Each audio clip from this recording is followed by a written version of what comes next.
On this very beautiful morning, myself, Dr. Vibhishan Fur, would like to welcome all of you here. Friends, we are meeting due to this pandemic situation virtually. The departments of English and Internal Quality Assurance Cell of the Mahatma Gandhi Mahavidyalaya Ahmedpur and Koleshwar Mahavidyalaya Ambazogai district it's jointly organized this e-conference on historicity and literature. Friends, you know, the situation is becoming worse and worse. So that's why I pray and hope this situation will change very soon. Friends, we have Honorable Bipin Sirsagar, the Secretary of Local Management, Bharatiya Shikshan Prasarak Sanstha, Ambazavai, with us.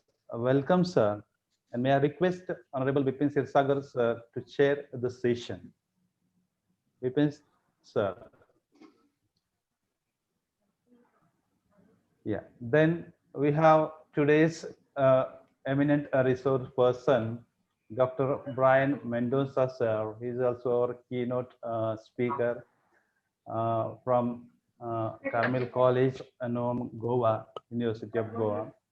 Welcome, Dr. Brian, sir. Thank you, So sir. friends, we have another resource person, Dr. Silpa Chaudhary, ma'am, from Arts and Commerce College, Delhi, University of Delhi. Welcome, Dr. Silpa, ma'am.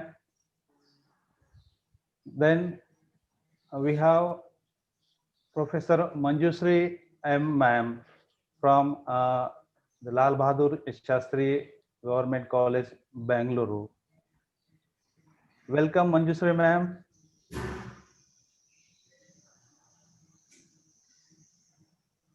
Hello, am I audible, friends? Yes, sir. Yes, sir. Very much. Very much. Yes, sir. Yes, sir. Yeah. Welcome all of you, and I would like to welcome all the teacher participants belonging to various institutions, various universities, various colleges from all over the country. Welcome, friends. So before proceeding further, I would like to give some instructions to the participants, and I beg your pardon because only first 100 participants are allowed to join with Zoom, and rest of the participants will join through YouTube live streaming. So friends, I request you, most of the participants have not registered yet. They have joined the conference but not registered for the conference. So registration is mandatory. So those who have not registered, please join because the registration link is still open.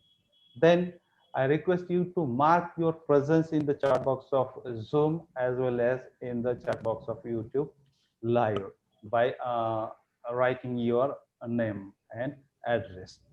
Friends, remember one thing, feedback cum objective type test is there at the end of the session, and that is mandatory for your e-certification criteria.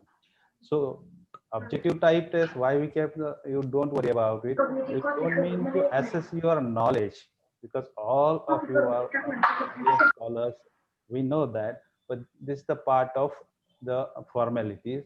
So sorry for bothering. So this objective type test comprises 5 questions for 4 marks each. So this is what is the part of the formality. So friends, for submission of feedback form and registration is mandatory. Now, may I request Dr. S.K. Khillare, sir, the principal of Mahatma Gandhi Mahavidyalaya, to welcome the session, to welcome the conference, sir. Dr. S.K. Khillare, it is over to you. Dr. Khillare, sir, can you hear me, please? Yeah, speak, sir. Yeah, speak loudly. Hello, Dr. Khillare, sir.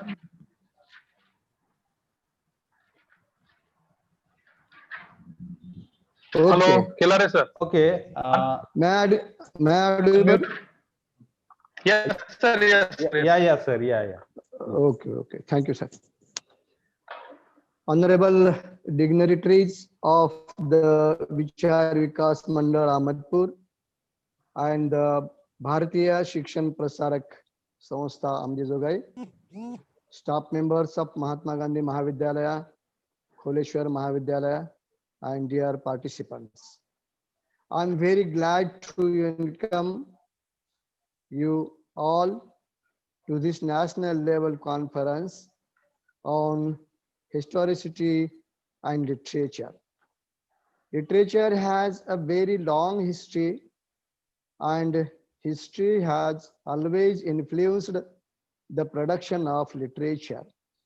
We see that the literature of every period in history has influenced the literature in its own way.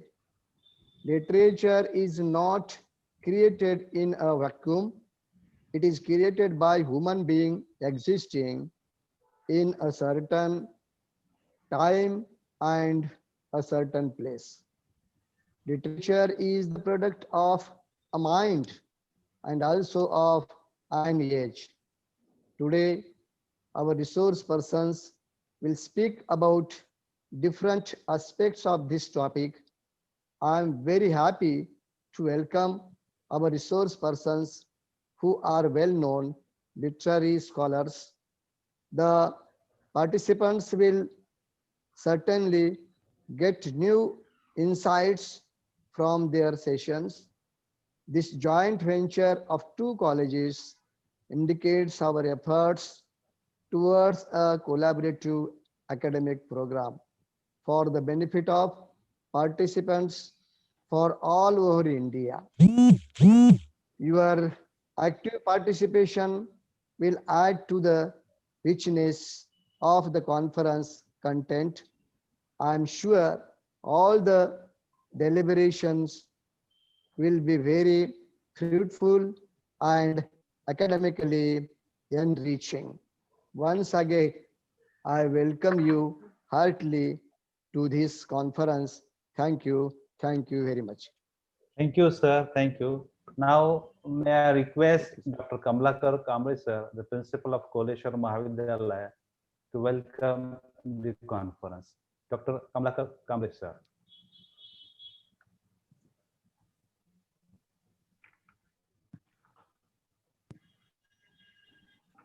Good morning, everyone. Dignitaries on this virtual dais, the chairperson of the sessions, Honorable Bipin Shirsagar, LMC Secretary, BSP Samstha Ambajogai, the resource persons, Dr. Brian Mendoza, Dr. Shilpa Chaudhary, and Professor Manjushri Madam, participants, it's my pleasure to welcome you all on the occasions of one-day national conference jointly organized by the Departments of English and Internal Quality Assurance Cell of Mahatma Gandhi Mahavidyalaya and Kholeshwar Mahavidyalaya Ambajogai on historicity and literature. First of all, would like to congratulate the heads of departments of English and IQAC for convening such a great conference during this pandemic excellence situation. Friends, our college always take care of excellency and social commitment. The management always promote us to organize such events regularly. I hope the present I hope to present to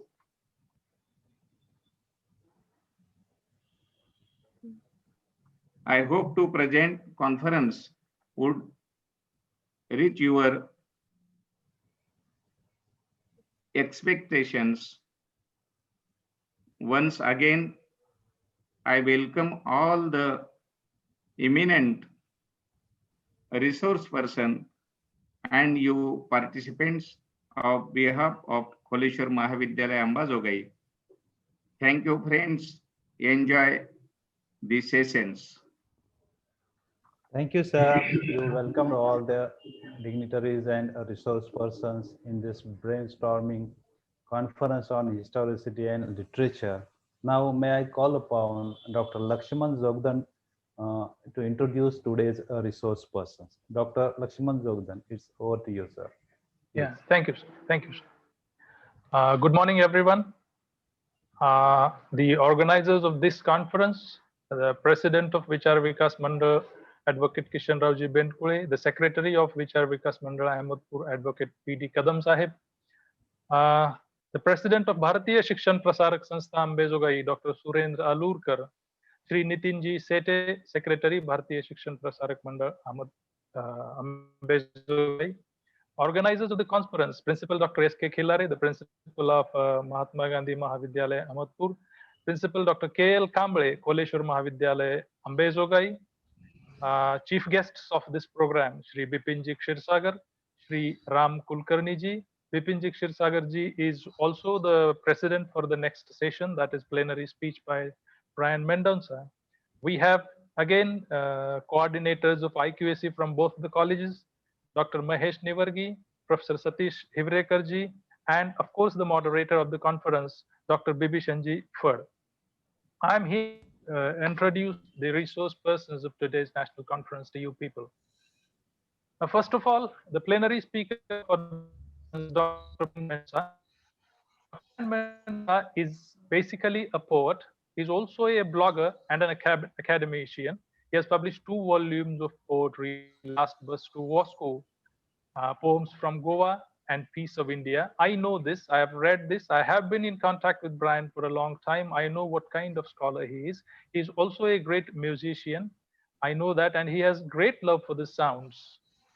Apart from this, he has been antholized in Goa, a garland of poems edited by Rachel Patkar with Irish language transcreations by Gabriel Rosenstock. He's currently working in on his 3rd volume, Jasmine City, Poetry from Delhi. His poems have been published by the Sahitya Akademi, Muse India, Jow Rock Literary Journal, and Ensemble, a Canadian quarterly. Brian has done numerous poetry readings across the country. He presently serves in the Department of English, Carmel College, Nuvem, Goa. I am very glad that we have such a great scholar like Brian Mendonca as the keynote addresser for this program. Another resource person for this, the first plenary session is Dr. Shilpa Chaudhary, a very gentle lady, graceful lady. She is an assistant professor at the Department of English, Delhi College of Arts and Commerce, University of Delhi. She has been a convent student. Apart from that, she has done her master's in education and Odissi dance besides English.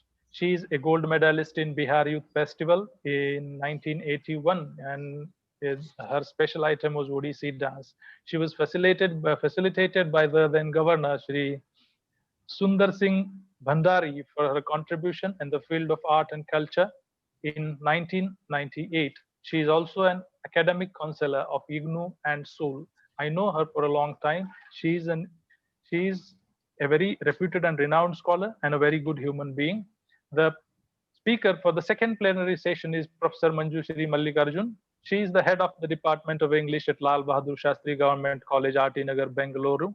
Apart from being a reputed academician, she is an enthusiastic researcher. She is a gold medalist from University of Mysuru. She is also a woman's topper for Karnataka State in FDA examination. Her areas of interest are cultural studies, post-colonial studies, and novel theories. I'm really glad that Professor Manjushri, Dr. Shilpa Chaudhary, Dr. Brian Mendoza are with us today. They'll definitely enlighten us with their deep insights onto the topic. With this, I am grateful to everybody who is participating here on this conference. I welcome Dr. Brian Mendoza, Dr. Shilpa Chaudhary, Professor Manjushri Mallikarjun, and all other people who have joined this conference. And with this, I'll stop. Thank you very much. Thank you, Dr. Lakshman. Now, with the kind permission of the chairperson, Honorable Bipin Sirsagar sir, may I request Dr. Brian Mendoza sir to grace the session, to grace the conference with his kind address. Dr. Brian sir, it is over Yes, to you. yes, yes. Thank you very much, sir. Thank you to all the organizers of this very, very exciting and challenging conference. I would like to say a big thank you to the principal of Carmel College and my head of department for permitting me to be present here. And a big thank you to my professor who is perhaps in the audience, Professor Lakshmi Chandra of Central Institute of English and Foreign Languages, Hyderabad. Before I proceed to the PowerPoint, I'd like to give you a little overview of what we are planning to do today.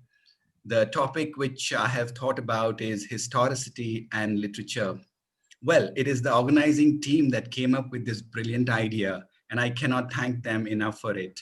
For me, this was like a refresher course once more, and there were so many signposts of literature and theory that I revisited as though they were my old friends. So after looking at literature and historicity, I look at these two elements, these two domains as specific entities. I take examples from Greek and Roman literature. And then as a midpoint to my lecture, somewhere around 11:45, I will be diving into Foucault, who actually dismantles everything I've said before. That is the bridge that will appear over there. And later on, I will be looking at some examples in which historicity has been employed in two major areas of literature, that is Shakespeare and the other being 19th century romantic poetry. So after doing both these things, I will like to move on to a penchant of mine, a favorite passion of mine, which is Western classical music. And I'd like to offer for your delectation about 4 or 5 pieces which have been inspired by literature.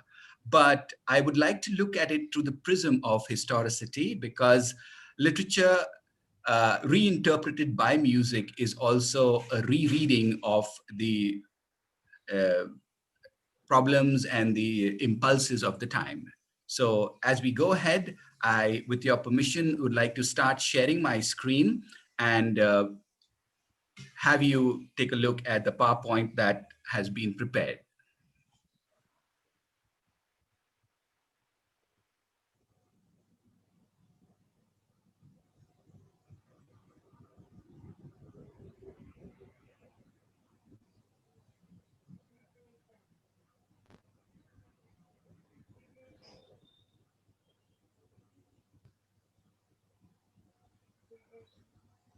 So the title of the day and the theme of the day is historicity and literature. This or these two terms would be nothing if it weren't for the subtitle, that is theory and practice. It divides our intellectual baggage into very neat suitcases. One is theory and the other is practice. By practice, I don't really mean the practice of the theory, which I will be telling you about, but it's also our teaching practice as teachers. How do we mediate theory to our students? A lot of this theory is esoteric. Apart from those going to university and other, exalted halls of learning, very often theory doesn't mean very much to the common person. So let us then try to go ahead into the next slide and see what we have for our delectation. The outline of this keynote address is a division of the presentation into 2 parts. You've got history and literature in the first section. So what is history and what is literature? Are they the same? What are the impulses that actually move these two domains? As we take a look at this, we are nudged into the question of, can history be literary? And in order to explicate this a little further, I reach back to Aristophanes' Lysistrata, which was written in the 5th century BC in Athens in Greece.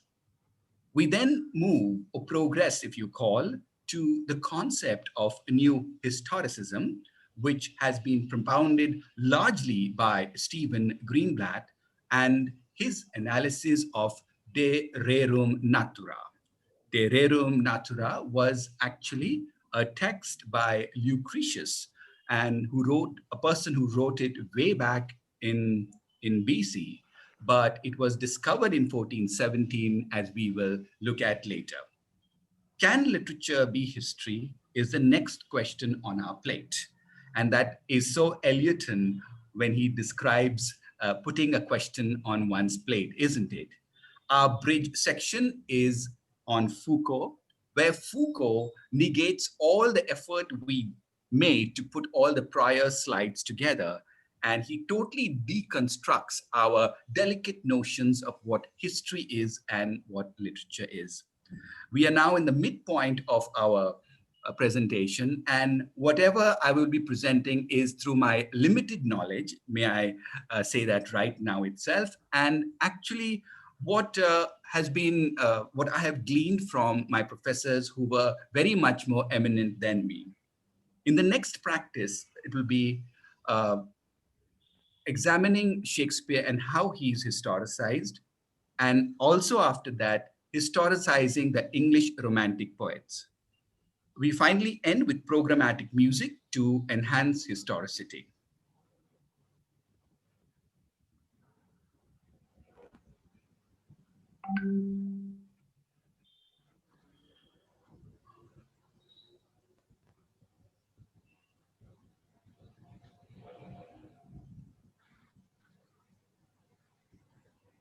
When we view literature and history, our commonplace idea of these two domains is that literature is teleological. It has a purpose towards it. It moves towards something to create something, to create a possibility of something happening. So it is action driven. Literature is immanent. It doesn't concern itself with action. It is above all these things. History is diachronic. It moves from one point to another through time. Literature can be seen as everything happening at the same time. Of course, you might take issue with some of these concepts, and it would be very nice if you do, but this is a general view of the dichotomy between history and literature.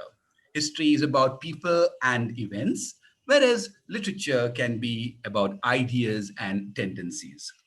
History is specific about certain facts, certain figures, certain generals, certain constructions, certain wars, and literature is a little more metaphoric. At least that is what we like to see.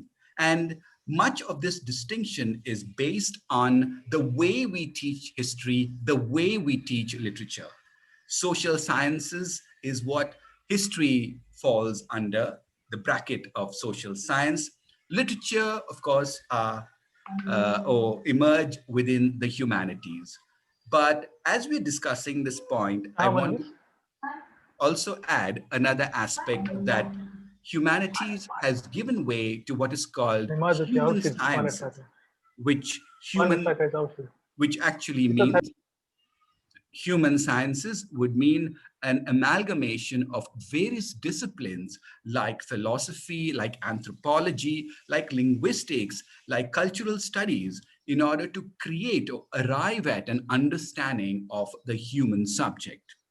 In the second last point in this slide, history is a process. History is a movement towards something, and literature is a symptom of that process. Certain novels, certain poems, certain drama come out of this process of history. So it's a nice and neat way of looking at history and looking at literature.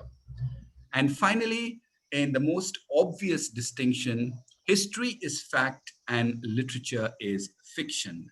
So these are the criteria on which one looks, on which one bases a distinction between history and literature. Not all of it is tenable, but it's a good slide to start with. Can history be literary? Now, we were speaking about Aristophanes and the Greek dramatists who lived between 450 to 385 BC. His drama, a satire, was called Lysistrata. For teacher students, I would like to use the word teacher students because teachers are also students.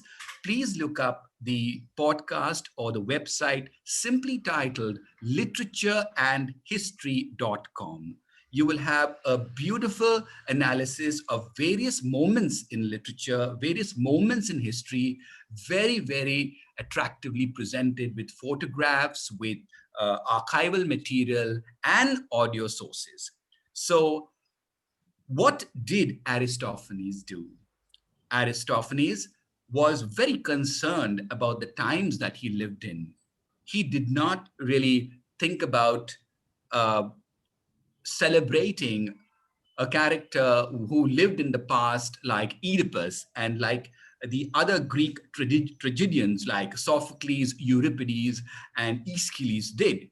His subject was something contemporary. He decided to actually base his theme and his locale in Athens at the present time. I think it reminded me of the Goan Theat, which actually satirizes present issues. Now, what did he do in Lysistrata?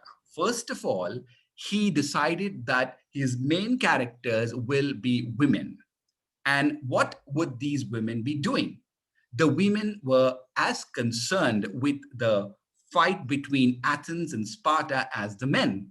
But since the men could not stop the war for almost 20 years, the women decided to step in with something that only they felt they uh, only in an area where only they called the shots.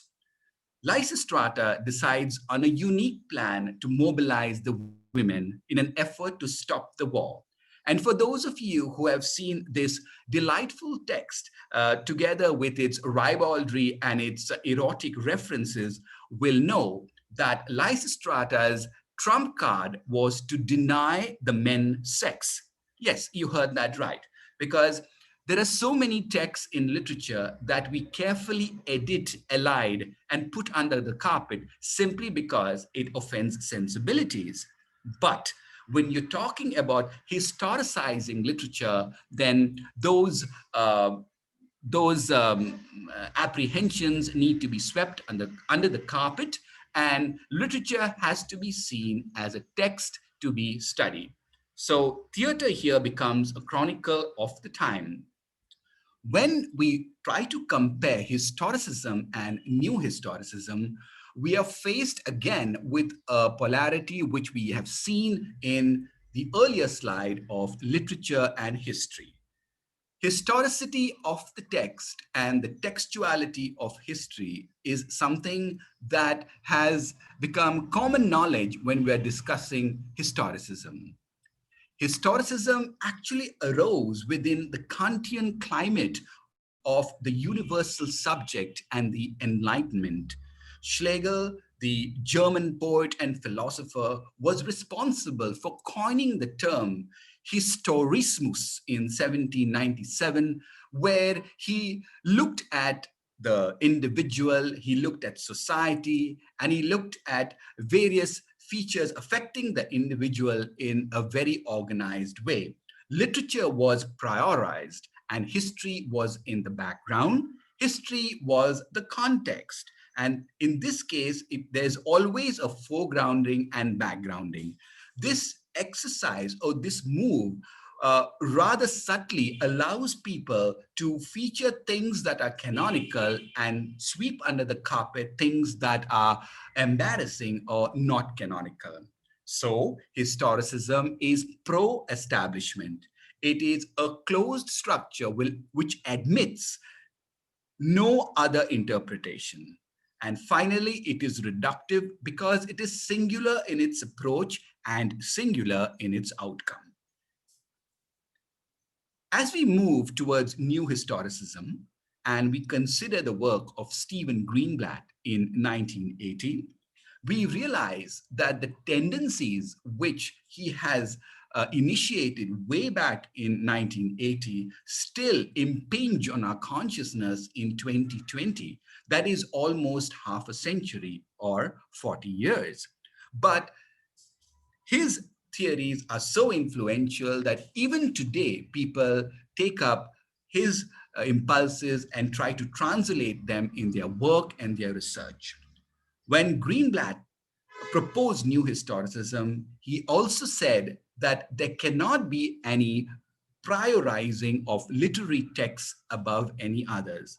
Do you remember what we said about human sciences, where human sciences are an amalgamation of many disciplines like philosophy, literature, anthropology, history, psychoanalysis? So every reading is valid. So a parallel reading of these texts is going to give us some sense of what was actually happening within that text. History and literature are equal. Instead of a context, we are looking at the aspect of co-text. Naturally, the establishment would not like this subversion of the reigning view. Therefore, it is anti-establishment. And therefore, it is liberal because every person has the freedom to interpret history or literature, if you like, in the way he or she likes. History and literature would then be non-reductive. There would not be only a single way of looking at things. There would be multiple ways because there are multiple texts and multiple co-texts. So as you can see, we are gradually destabling or deconstructing the rather pretty polarity between history and literature, which we started off in slide 2 or 3. When we look at the second example, that is of Lucretius, we are looking at how Stephen Greenblatt decided to focus on a text in Latin called De Rerum Natura, which means on the nature of things. It was written way back in about 60 BCE, before the Common Era. Lucretius was a Roman poet who lived between 94 BC and 54 BC. One fascinating thing about post-structuralism and historicism, if you like, is the way they reach back into texts from literature and history from across all time, right from Homer to the present, and train their guns and train their eyes to reinterpret or reread those very same texts which we have seen as sacrosanct before. So Lucretius' De Rerum Natura is a didactic epic in 6 books of verse. So how would we look at Lucretius? We would say he's a Roman poet. I read a few pages of his verse and then toss it into the cupboard for the next semester, if there is one. But what Stephen Greenblatt does, he pursues this text, and the history of this text, the emphasis is intended, is simply fascinating. This text was written in 60 BC, but then disappeared and went underground.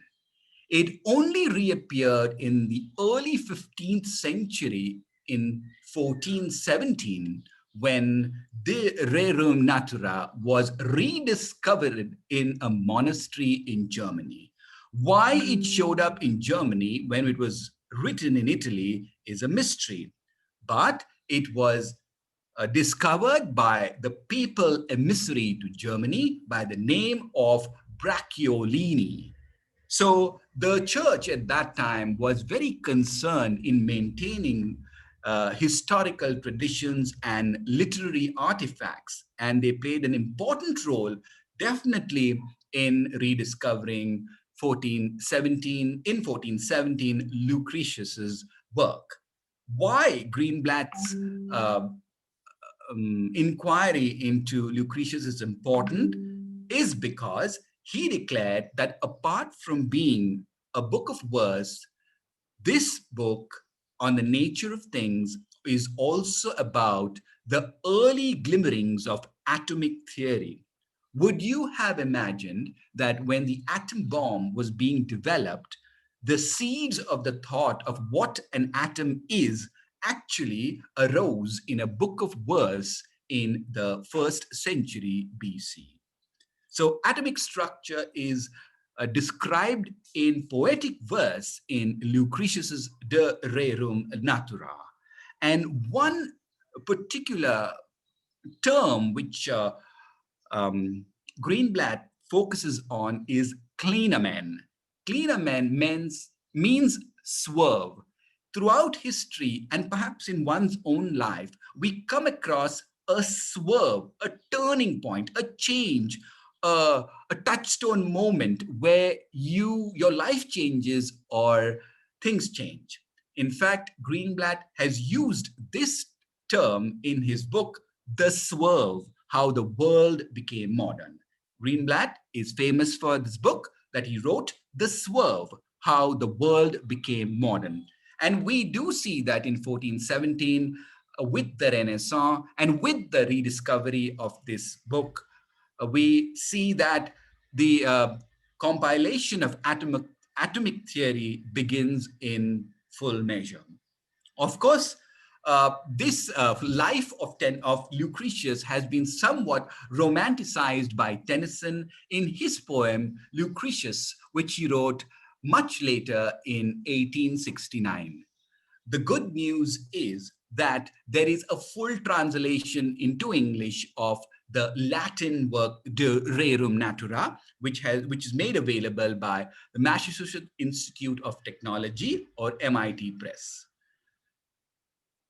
Can literature be history? Mario Garcia says in his book, Literature as History, that autobiography, testimonio, and the other expressions of Chicano and Latino experience are very much a part of history, because history is not something that is received in a pretty form. It is derived at by hearing the voices of people, which partition literature is doing to a great extent. The last title on this slide by Rini Bhattacharya Mehta speaks about the Indian partition in literature and films, history, politics, and aesthetics. Now, you do understand how literature and humanities is being pushed into the big bad world outside, and it's the human sciences that are taking over. Look at your courses, look at CBCS, look at the university advisories. You are expected to amalgamate various disciplines in order to make your class interesting. This is interesting, this is challenging, but it's also a little forbidding. And besides testimonial and aesthetics, which are part of the garb of literature today, we also have autobiography. While there is this race and we are head over heels to try to understand theory and deploy it in our teaching practice, we have to realize that sometimes not all cultures take the new changes as a priori. So Negoshi Hazel Tafadzwa says, why, or inquires why reading Zimbabwean autobiography should be historicized. So there is an argument that autobiography should be seen in the context of history. Otherwise, it is worthless. Otherwise, it is meaningless. When Foucault comes into the picture, he is very trenchant about his views. And he says, it seemed to me that for the moment, the essential task was to free the history of thought from transcendental narcissism. I quite like this term because we can be very narcissist as teachers. But proceeding to the second text on the slide, by describing how we constitute ourselves as subjects of knowledge, Foucault deprivileges Kant's transcendental perspective, reinterpreting it as a contingent perspective created by historically local power relations. So, literature is brought down from its pedestal. It is universalized in a sense that it does not have any primacy over any other field of knowledge, except that the other knowledges or knowledge systems become more and more acute and discerning. Several texts of Foucault lay out this frontier of knowledge, which he put across so beautifully. A note of a caution here would be that many of the texts that we are discussing, that Foucault or Greenblatt or Hartman later on, are actually not recent texts at all. They are very old texts. But this inquiry today is just to understand how we can better apply this thought to our teaching practice right now. So, Archaeology of Knowledge is one of the books of Michel Foucault, as is Order of Things, Madness and Civilization, with its beautiful subtitle, A History of Insanity in the Age of Reason, and of course, Discipline and Punish. Extremely readable text. Of course, Foucault is quite elliptical in his writing, but we have to bear with that because he never says something very directly. His two concepts are, one is archaeology, which is historical a priori, and the fact of an episteme of or an epistemological field that defines conditions of possibility of knowledge in a particular historical epoch. We have moved rather seamlessly into a vocabulary of literature into the jargon, I would say, of philosophy. So for literature teachers and students to take on board philosophical terms does take a while, which leads us to his idea of genealogy, to this archaeological excavation of historical epistemological fields. Foucault adds a genealogical component that traces how different fields arise and change, appropriate and dominate one another. So there is a conflicting movement of all the disciplines which are prevalent at one time and subversive at another. It is, I quote, the history of morals, ideals, and metaphysical concepts. So no more are we limited to the pristine values of literature. We have to understand now that any text is embedded with morality, with ideals, and metaphysical concepts which have equal right to be understood. So closing the discussion of Foucault is this slide where I like to quote or go back to that phrase: while historicity of text refers to the cultural specificity and social embedment of all modes of writing, textuality of history refers to the fictionality and constructedness of history. If you remember slide 2, where we looked at literature and history, the last point of difference was that literature is fiction and history is fact. But here, Foucault is saying exactly the opposite. He is saying that history is also fiction. I repeat, he says history is also fiction. A brilliant statement which he spells out in his in the next fragment that I have foregrounded here. Foucault, in his archaeological approach to history as archive, argues that historians erase and even out all inconsistencies, contradictions, and discontinuities of actual history. They develop a coherent and consistent historical narrative complying with the dominant ideology of the state. So we can understand how subversive Foucault can be We are seriously running out of time, so I have to proceed to the second part of my presentation, which is practice. We have enough of theory, and now in Shakespeare's London, we see that the shadow of the plague was always upon him.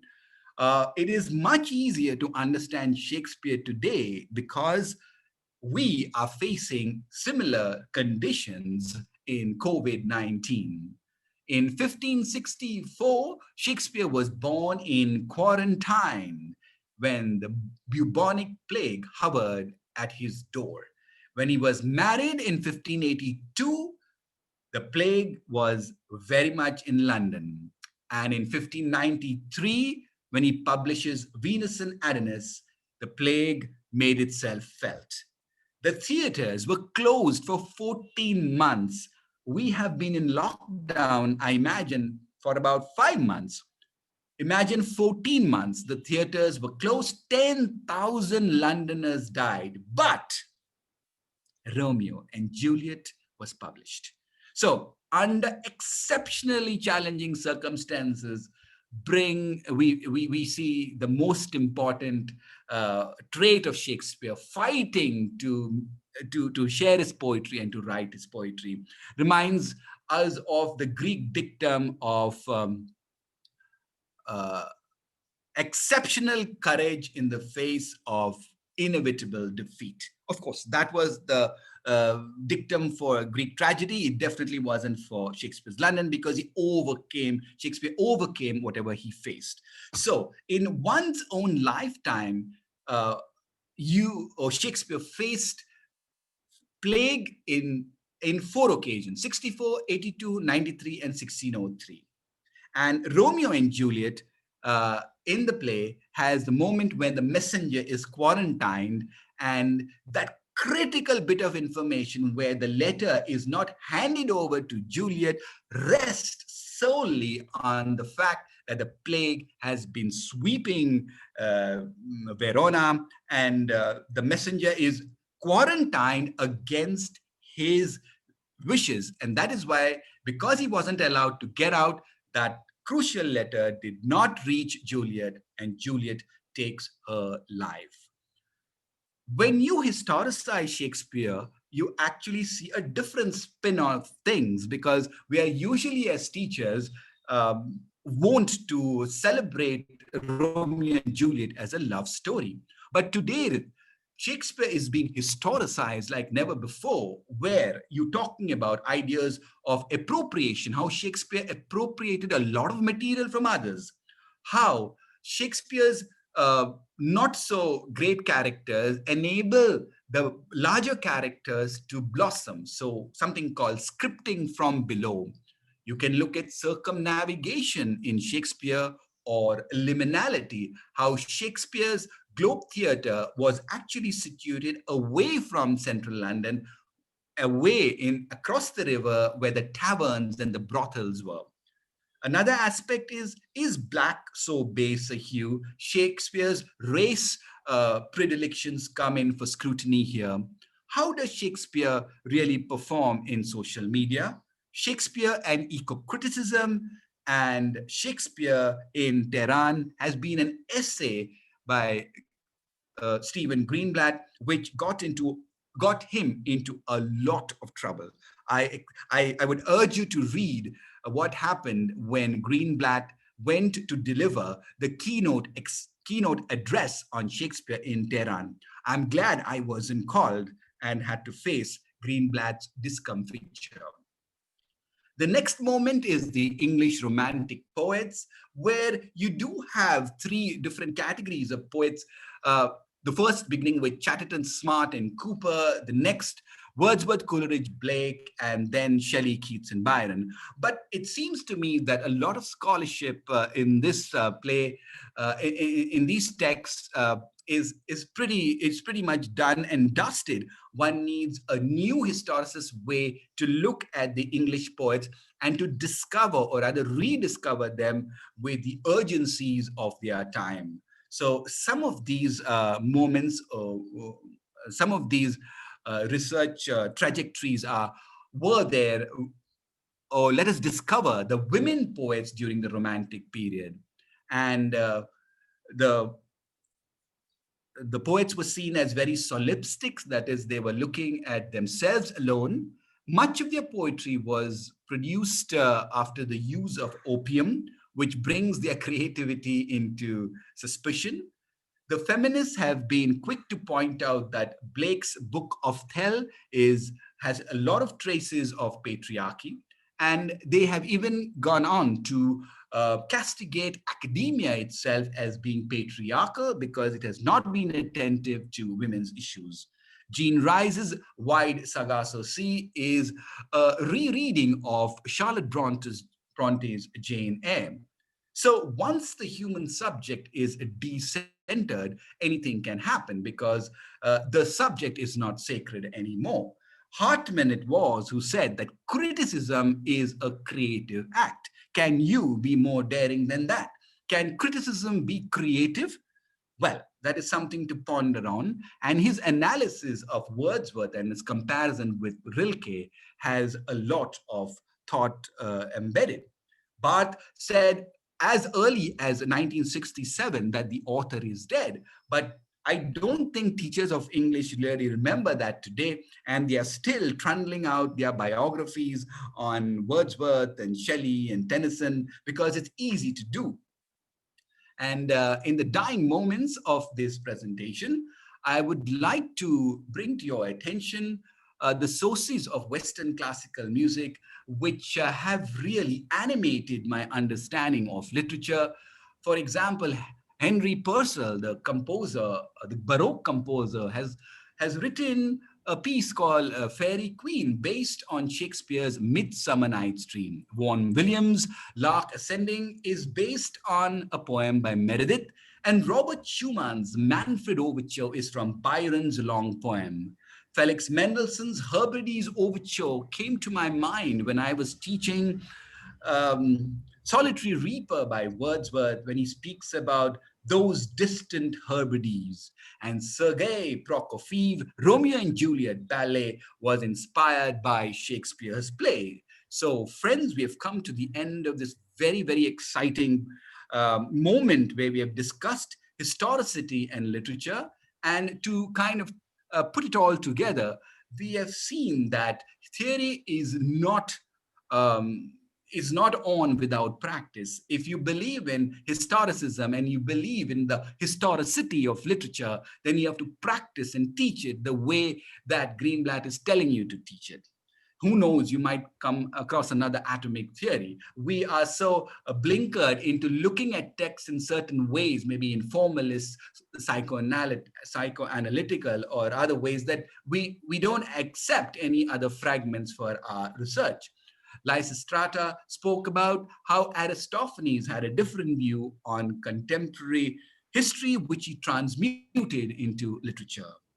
De Rerum Natura was rediscovered by Greenblatt, and it revealed that rather than being a book of verse, it also really contained the seeds of atomic physics. Foucault demolishes our perception of a binary between history and literature and says that they are all one and the same kettle of fish, and encourages us to look at these a little more closely. We ended with historicizing Shakespeare and historicizing the Romantic poets. Finally, we ended with programmatic music to enhance history. I am very grateful to the organizers of this beautiful conference, and I hope you have gained something from the slides and the presentation that I have put together. All the best in your teaching practice, and stay safe and stay well. Thank you, sir. Thank you very much. Thank you, You sir. Thank you, presented sir. very well, sir. Thank you, sir. You gave And me the thank you opportunity. making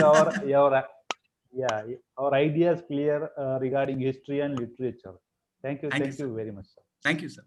Now, may I request Honorable Bipin Sirsagar, sir, the chairperson of the session, to conclude the session with his concluding remarks. Honorable Bipin Sirsagar, it is over to you, sir. Please.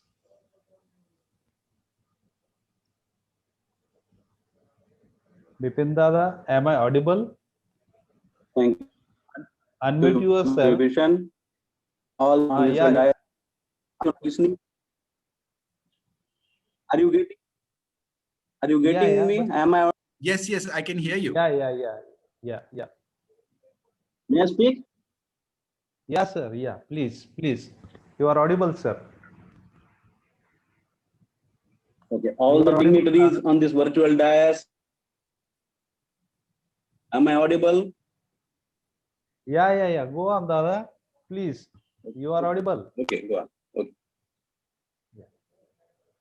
Patrons of this conference, the all body members of Vichar Vikas Mandal and Bharati Shikshan Prasarak Sanstha, Kamble sir, Killare sir, the resource person, Mr.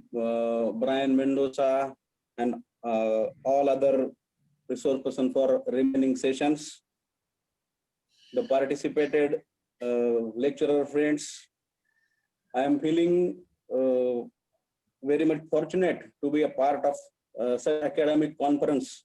After a long time, I left my master's in business management for 15 to 20 years.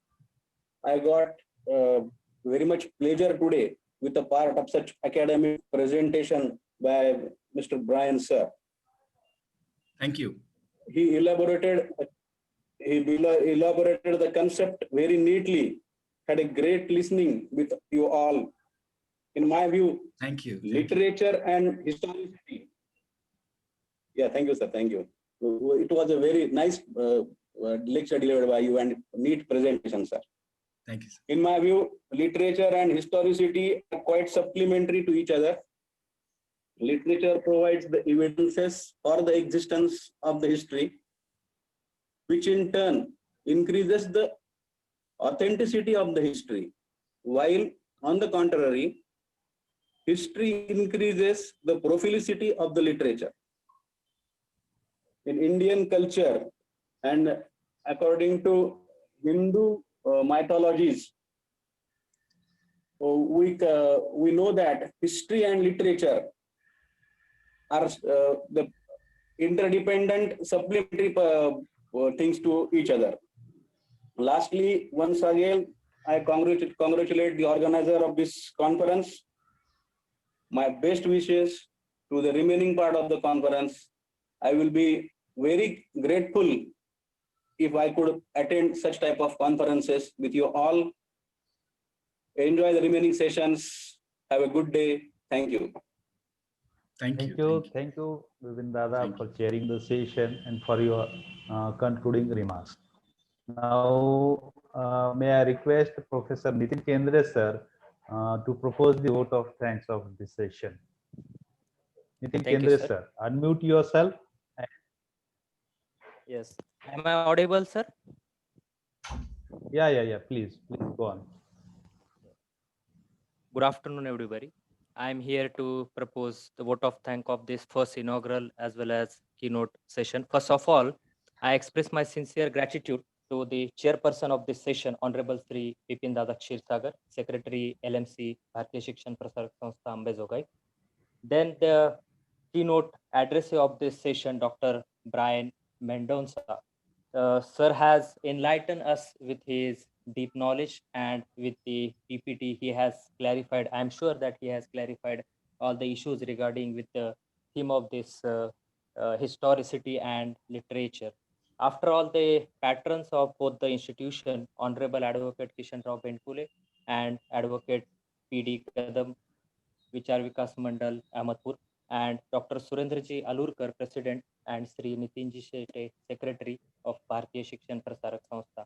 I express my sincere gratitude to all the patrons, as well as the organizers, Honorable Principal Dr. S.K. Khillare and Honorable Principal Dr. K. Ramle, Koleshwar Mahavidyalaya, Ambazogai.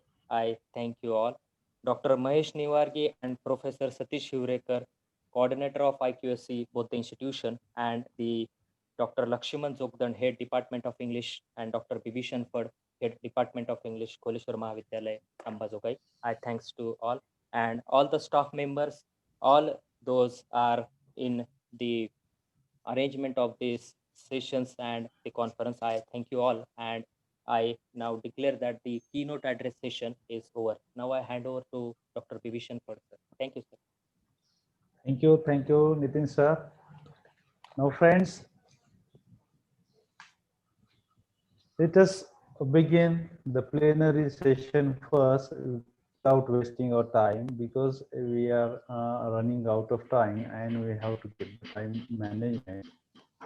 So, friends, we have the chairperson of the session, Honorable Shri Ram Kulkarni sir, the chairman, College Development Committee, Koleshwar Mahavidyalaya, Ambazogai, and the resource person of the session, Honorable Dr. Silpa Chaudhary ma'am, the assistant professor, Department of English, Delhi College of Arts and Commerce, University of Delhi. And I feel proud to announce the theme of the session, the changing nature of Bhakti movement. A very interesting theme it is. So friends, Dr. Lakshman has already introduced Dr. Silpa ma'am in the inaugural session. So Dr. Silpa Chaudhary ma'am is an assistant professor at University of Delhi College of Arts and Commerce. She is a convent student and she has done her master's in education and disciplines and besides English. She is a gold medalist in Bihar Youth Festival in 1981, and she was felicitated by the then Governor Sri Sundar Singh Bhandari for the contribution in the field of arts and culture in 1998. She is also an academic counselor in IGNO and SOL. Friends, the chairperson of the session, Sri Ram Kulkarni, is a very great person in the Bid district, and he is the reporter of the Zunzar Neta and the co-editor of the daily Zunzar Neta. And friends, with the kind permission of the honorable chairperson of the session, I think Sri Ram Kulkarni sir, can you hear me? I think he has been muted himself. So with his kind permission, may I call upon Dr. Silpa Chaudhary ma'am to grace the session with her great thoughts. Please, Dr. Silpa ma'am. Yeah. Please, it's over to you.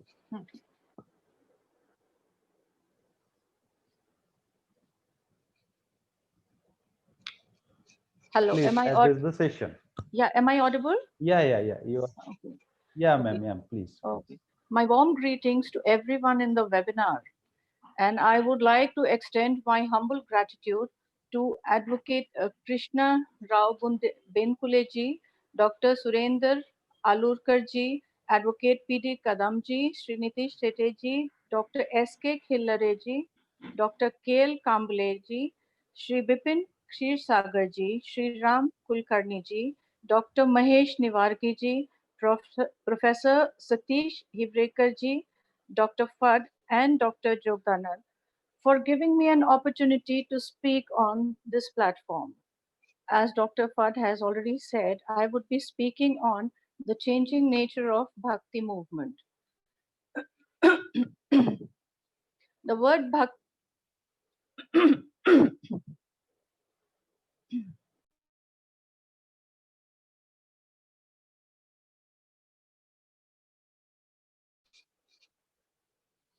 sorry. The Sanskrit word bhakti comes from the root word bhaj, which means to share or participate. Therefore, a bhakta is someone who shares or participates in the divine.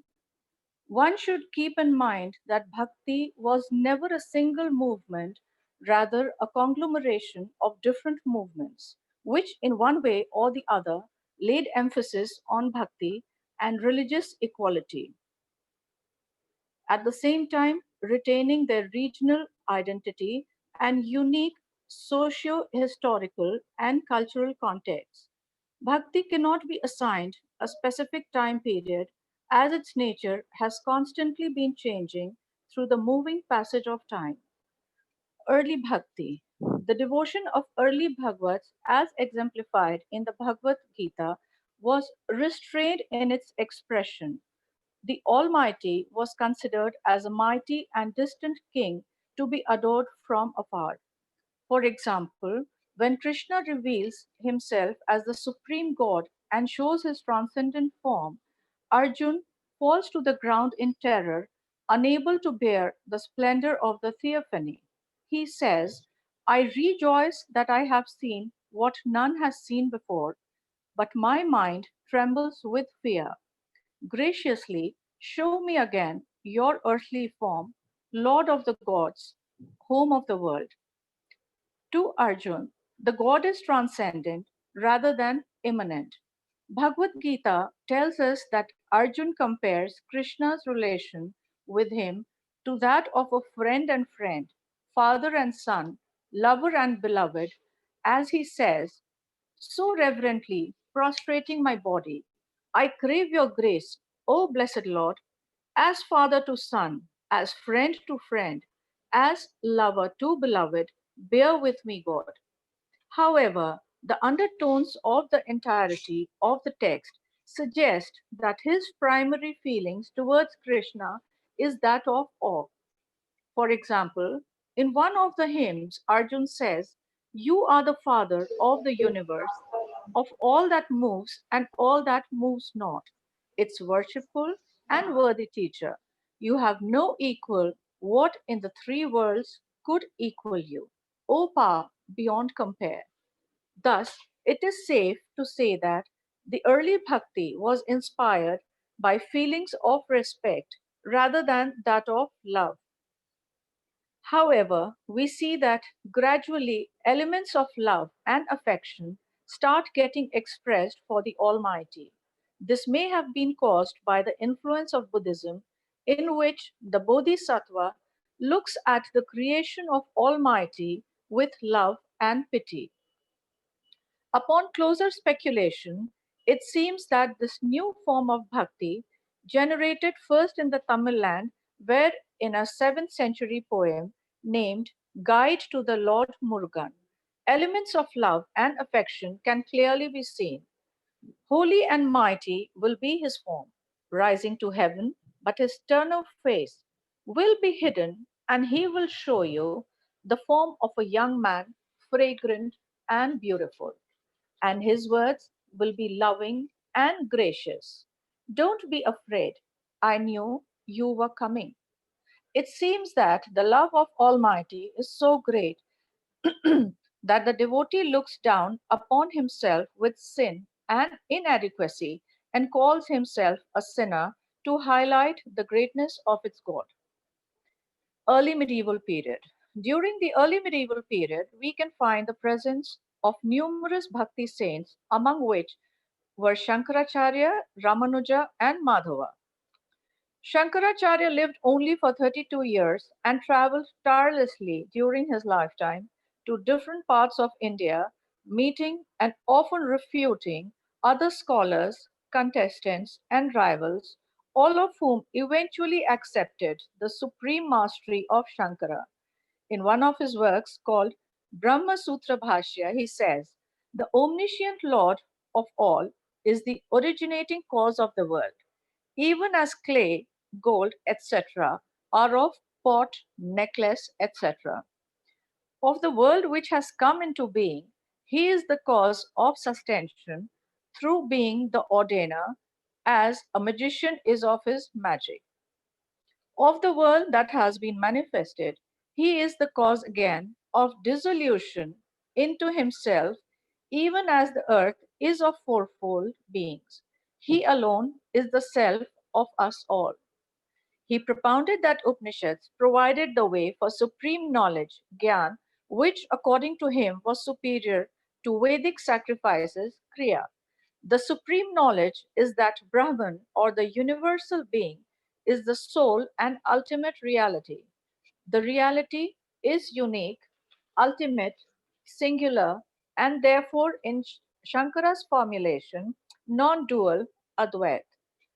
The ultimate reality is also something which cannot be qualified, Nirgun, and so stands for pure consciousness, which remains eternal and unchanging.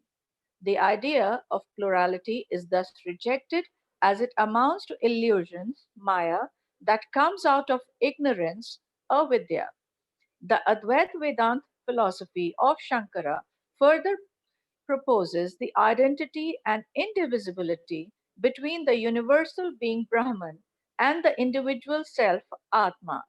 This realization is considered as the supreme knowledge capable of liberating an individual form from the miseries of rebirth.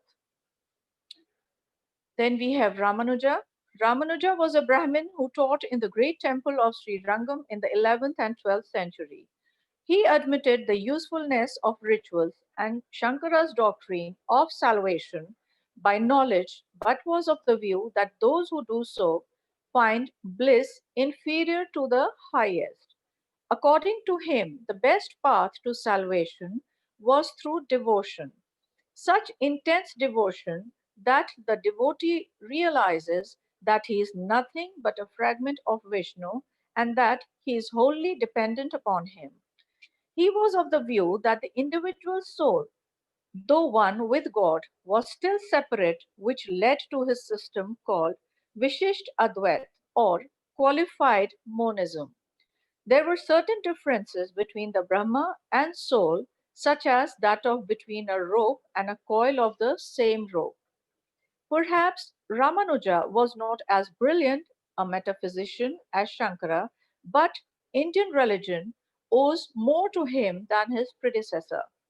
Doctrinal divisions arose on the basis of Ramanuja's teachings in the Tamil land. The northern school laid importance on some effort on the part of the believer, while the southern school denied personal effort altogether. Another teacher, Madhava, who taught in the 12th century, gave a new direction to Ramanuja's teaching. This Canarese theologian completely broke up with the Upanishadic doctrine of unity with God and the human soul and taught dualism, Dvait. He declared that Vishnu, individual souls, and matter were eternally distinct. He also said that Vishnu has full power over both souls and matter and saves the former entirely by his grace, which is granted to those who live pure and moral lives. He adds that evil souls are predestined to eternal damnation, and which is conceived as infinite remoteness from God, while souls of mediocre quality will transmigrate eternally. He also declares that the wind god Vayu, the son of Vishnu, is his agent in this world. However, upon closer examination, the influence of the Syrian Christians who had settled in Malabar is clear. The wind of God is analogous to the Holy Ghost in the Christian Trinity. An interesting fact is that in Hebrew and Syriac, the word ruh means equally wind, breath, or spirit. Even his theories of eternal damnation are obviously inspired. Early medieval bhakti was mainly constituted by Vaishnav and Shaiva bhakti. According to tradition, there were 12 Alvar Vaishnavas and 63 Nayanmar Shaiva saints. Alvar means those who dive deep or those who are absorbed in the divine. In Alvar Bhakti, the relationship between the devotee and Krishna was often expressed in the terms of lover beloved relationship. The eminent creative writer, critique, and literary historian Sisir Kumar Das's essay explores the basic ideas of the Bhakti movement through the metaphor of the mad lover found in poetry from different parts of India in the pre-medieval and medieval periods. In some instance, the mother-child relation was also invoked. The focus was entirely and exclusively on God.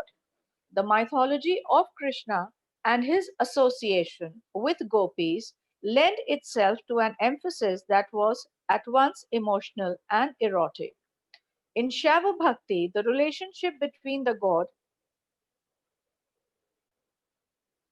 and his devotee was that of a master and a slave. The poems of Manika Vachakar frequently refer to the experience of melting before the Lord. There is a deprecation of the body and corporeal state. There are descriptions of ecstatic worship where the devotee stammers, tears pour out when he dances and feels as though he is melting. Alvar and Myanmar poetry reflects a devotion that is at once intimate, intense, and ecstatic. Poets visualized their gods in various ways as friend, mother, father, teacher, and bridegroom. Many male saints took on the feminine voice of a lover when expressing their longing for union with God. Manika Vachakar spoke of his Lord as the eternal bridegroom. Namalvar spoke of the Lord having such an overwhelming maleness that the bhakta loses his own maleness. The saints came from varied social backgrounds. A significant proportion was Brahmin, as were some of the most important saints. But there were also people from other social backgrounds, like kings, chieftains, civil and military official merchants, etc. It also included washermen, weavers, potters, hunters, fishermen, etc. Two saints, the Shaiva saint Nandanar and the Vaishnava saint Tiruppan Alvar, are described as untouchables. Many years ago, D.D. Kaushambi suggested that bhakti, with its focus on the devotion and loyalty, was an ideology well suited to the needs of the feudal state. Because the bhakti movement was a temple based movement, the feudal label was extended to it, and it was argued that the movement not only reflected but legitimized feudal social relations. The medieval period. The medieval period was characterized by the presence of several Rajput states in northern India. In these states, the performing of secular and ritual functions was entrusted to the Brahmins. An interesting development in the contemporary period is the emergence of a new state of religious leaders with differing ideologies on account of the changing socio-economic ramifications. There was development of organized craft production and long distance trade with Central and West Asia. As a result of this phenomena, a group of artisanal class benefited directly, such as artisans and weavers. It was from these craftspersons that the sect of Naths, Jogis, and the Siddhas arose, who were skeptical of the Vedas and spoke in the language of the masses. Moreover, with the Turkish conquest of Hindustan and the subsequent undermining of the power of the orthodoxy, the new religious leaders achieved new vigor. Irfan Habib states that the Turks in the medieval India had created an economic organization superior to the previous one, which directly led to the growth of artisanal class. Muhammad Habib argues that the Gorian conquest led to the sorry, led to the liberation of the low caste craftsperson. According to him, the success of the Muslim invaders in India was due to the egalitarian approach of Islam and the growing number of the artisanal class in the urban centers. Yusuf Hussain refers to Bhakti as the reformation of Hinduism, where emphasis was laid upon the concept of a personalized God and simplicity of faith. Bhakti can also be seen as a protest, reform, and dissent against the social order established by Brahminical Hinduism by the newly emerging class and castes. J.R. Kamble says the main aim of this movement was to establish an egalitarian society. Bhakti stimulated the amalgamation of the different linguistic and religious communities of the composite Indian culture into a national renaissance. It has been argued that the Bhakti movement of medieval period was anti-feudal in nature, the evidence of which can be found in the poetry of saints such as Kabir, Nanak, Chaitanya, and Tulsidas. Nathpanthi sect. With the declining power of the Brahmin Rajput alliance, The Nathpanthis were perhaps the first to gain. Nathpanthis were staunch Hatha yogis who followed extreme bodily practices. They rejected all exterior forms, ceremonies, caste distinctions, sacred languages, scriptures, and laid strong emphasis on the mystical union with the divine, which eliminates any form of duality. The Nathpanthi sons were monotheists, however, their god did not have an anthropomorphic form. They instead laid great importance to the Guru, who could be seen as the voice of God. Not much importance was attributed to celibacy or asceticism. Hindu and Muslim sectarian notions were deified. Moreover, since the sons were people from illiterate and poorly educated backgrounds, they spoke in the language of the masses. Kabir is probably the best example of a poet saint who emerged within the context of new social situations, ideas, and institutions. He was the most powerful figure of the monotheistic movements that began in the 15th century. His caste was that of Julaha, and it now seems clear that he belonged to a family of non celibate yogi Islamic converts. The basis of Kabir's belief was Tantric yoga, and he boasted a wealth of Hatha yoga terminology and a thought structure with resemblances to that of the Naths. He was also inspired by elements of Vaishnav Bhakti, Sufism, and Monism. He made use of Ulat Bansi, which is also known as Ulti Bani, in which everyday meanings are inverted.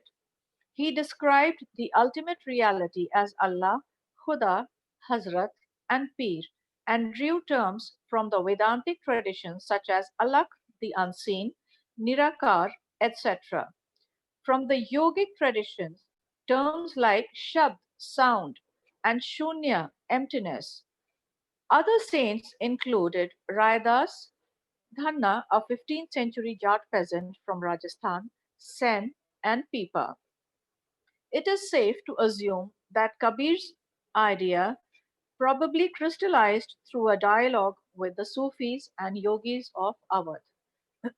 Guru Nanak.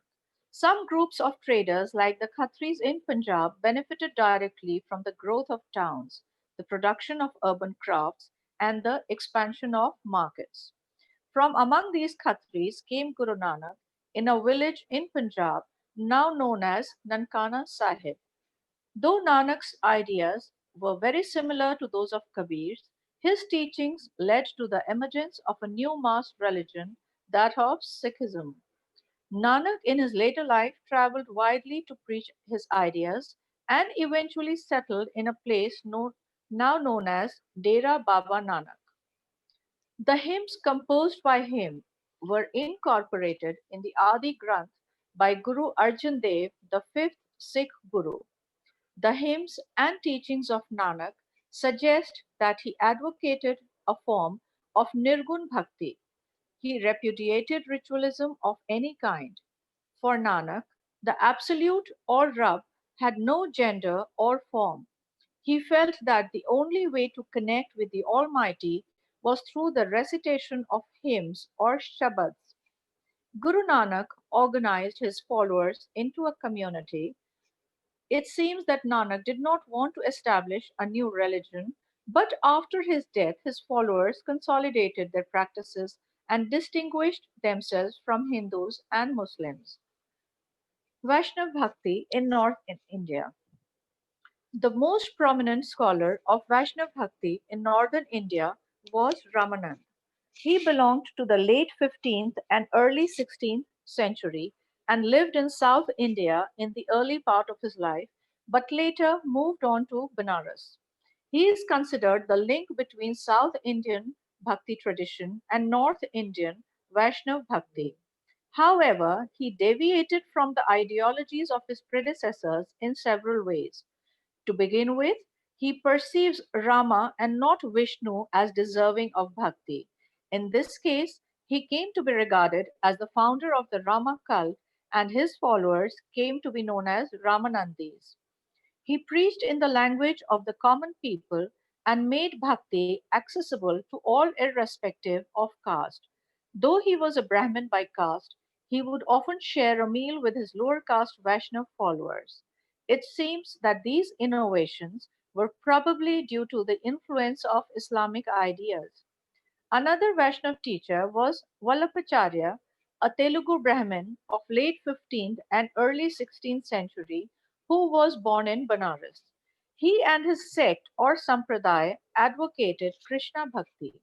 However, it was only in the Mughal period that Vaishnav Bhakti in northern India acquired a more popular base. Tulsidas championed the cause of Rama Bhakti, while Surdas, Mirabai, and many others popularized Krishna Bhakti. Bhakti in eastern India. Vaishnav Bhakti in Bengal was influenced by Vaishnav Bhakti tradition of Bhagavad Puran on one hand and Sahajiya Buddhist Nathpanthi tradition on the other. The 12th century Bhakti poet Jayadev highlights the erotic, mystical dimension of the love of Radha and Krishna. The various non-Vaishnav cults such as that of Sahajiya Buddhists and Nathpanthis preached an essay and natural path to religion while laying stress on the esoteric and emotions. Chaitanya was the most prominent Vaishnav saint of Bengal. He popularized Krishna Bhakti in many parts of eastern India. His religious popularity was so much that he was looked upon as the reincarnation of Krishna even during his lifetime. Chaitanya disregarded all distinctions based on caste, creed, and sex and gave a popular base to Krishna Bhakti. His followers belonged to all castes and communities, his favorite being Haridas, a Muslim. He popularized the practice of Sankirtan or group devotional singing accompanied by ecstatic dancing. Bhakti in Maharashtra. The Maharashtra Bhakti tradition was influenced by the Shaiva Nathpanthis who were popular in the lower sections of the Maharashtrian society. Gyaneshwar was the pioneer Bhakti saint of Maharashtra. He wrote an extensive commentary on Bhagavad Gita, popularly called Gyaneshwari. He was the author of many hymns called Abhangas. He felt that God could be attained by bhakti alone, and in bhakti there was no place for caste distinction. Another saint was Namdev, who belonged to the tailor caste and is closely linked with the Varkari sect of Farpur. The Varkari sect came under the ambit of the Bhakti tradition, and its worship was centered on the famous idol of Vitthal, which was located in Pandharpur. Elements of traditional Vaishnav Bhakti are evident in Namdev's work, but his primary emphasis is clearly in accord with Sant concepts. His influence extended into North India as a result of his Hindi works and his extended visit to Punjab. Namdev was considered the link between the Maharashtrian Bhakti movement and the monotheistic movement of North India. So we see the common features of the Bhakti saints. It seems that all the monotheists were in one way or the other influenced from the synthesis of concepts of Vaishnav Bhakti, Sufism, and Nathpanthi movement. They all agreed that the only way of establishing communion with God was through personally experienced bhakti. They were all against caste system and composed their hymns in the language of the common people. They used popular symbols and images to propagate their ideas, and their utterances were expressed in short verses which could be easily remembered. Thus, we can say that though Kabir's poetry had a rustic, colloquial quality, but it was essentially the poetry of the people. The Bhakti saints were not exactly indifferent to the living conditions of the people. They used images of daily life and always tried to identify themselves in one way or another with the sufferings of the common people. Most of the saints were ascetics, but they led a worldly married life and preached among the people. They traveled widely to propagate their ideas, so much so that Namdev of Maharashtra finds his teachings in the Adi Granth. The popularity of these monotheists was enough to break territorial barriers. This is clear from the high position accorded to Kabir in the Sikh tradition and the Dadu Panth tradition of Rajasthan. Despite their popularity, each one of the major monotheists, including Kabir, Raidas, and Nanak, gradually organized themselves into exclusive sectarian orders called panths, such as Kabir Panth, Raidasi Panth, Nanaka Panth, etc., the latter of which crystallized into a religion. Bhakti and women. The foundations of bhakti is laid in the theoretical harmony between doing one's duty, dharma, and loving the Lord, bhakti. However, in the case of women, the above mentioned harmony is threatened by the social demands of the contemporary period.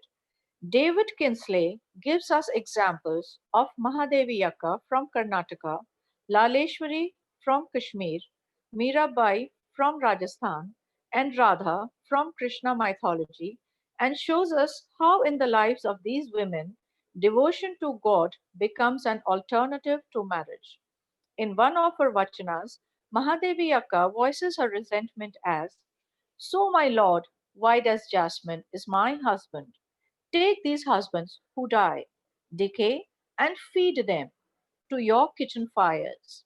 This example amply proves that bhakti also helps these women to voice their discontentment with the prevailing patriarchy.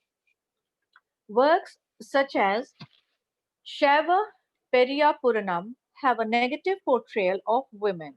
There are very few women among the early medieval saints.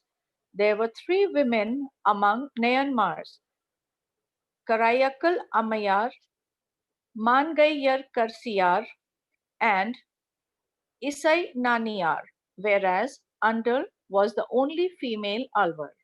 However, the Bhakti leadership was predominantly male, and it was only from the time of Ramanuja onwards that women were given a greater role in Shaiva Bhakti. To conclude with, it seems that bhakti was more of a process rather than a movement, a process which continues till date and continues to shape popular imagination and thought process. However, this process took different variations according to the prevailing socio-cultural structure. What started out as an attitude of deep respect and reverence for the Almighty eventually turned into a more personal and affectionate relationship. What started out as the impressions and perceptions of the supernatural by a few learned men turned out to be an instrument of revolt, dissent, and unity among the masses. The mode of bhakti adopted at different periods of time is a clear indicator of the prevailing socio and economic scenario. Even the roles of gods changed during the millennium long phenomena, which were in fact a reflection of the changing power of authority. Lastly, bhakti acted as an adhesive force in all cultural aspects, strong enough to traverse through the immense length and breadth of the country with unifying messages of personalized devotion. Perhaps the success of bhakti in this subcontinent was due to the fact that everyone was able to merge bhakti in his or her life in their own unique manner, providing a sense of intimacy with the Almighty. Thus, we are able to see that same bhakti expressed in different forms, just as different types of coins of the same material can be struck in different dies. Thank you. Thank you, ma'am. Thank you very much. You really made this virtual atmosphere spiritual, Thank you. Bhaktimay atmosphere. Right? Thank Yeah, you so yeah. much. We are pleased to hear you, ma'am. Now, Thank you. may I call upon the chairperson of the session, Honorable Ram Kulkarni, sir, the chairperson of College Development Committee of Kholeshwar Mahavidyalaya, Honorable Ram Kulkarni, sir. Please unmute yourself and speak, sir. Sir, are you getting me? Am I audible?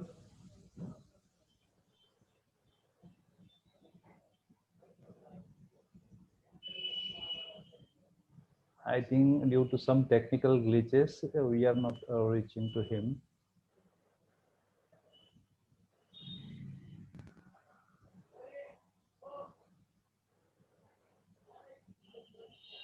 Ram Kulkarni, sir,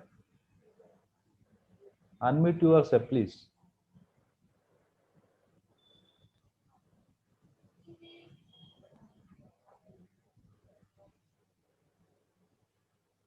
Okay. With his kind permission, we'll conclude the session. So I extend my sincere thanks to Dr. Silpa ma'am. She really expressed her thoughts on the changing nature of bhakti movement. It shows she has a thorough knowledge, deep knowledge of all the sense of the different religions. Thank you, ma'am. Really, we are very impressed with your knowledge, ma'am. Thank you. I also extend my heartfelt thanks to the chairperson of the session, Sri Ram Kulkarni sir, for chairing the session. And I'm also thankful to all the participants for listening the speaker patiently.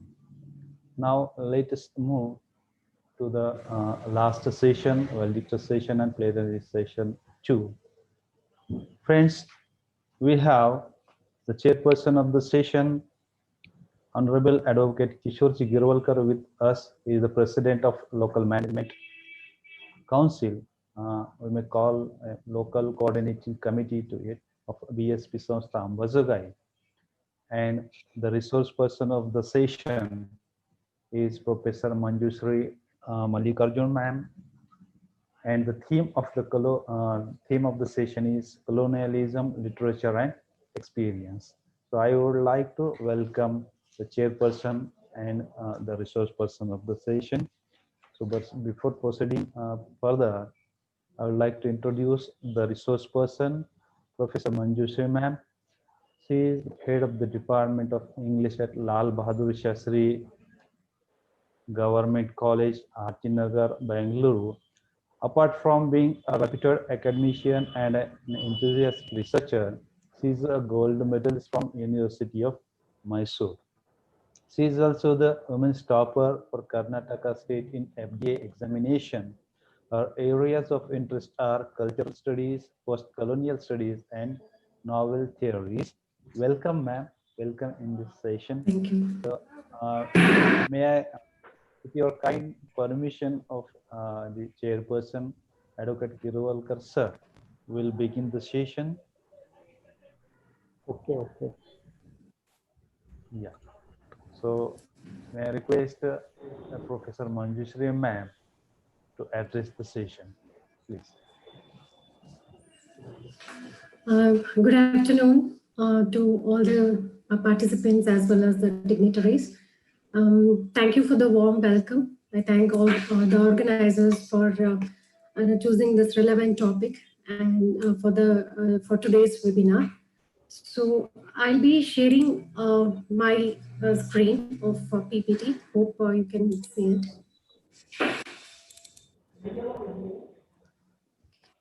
Is it visible, the screen?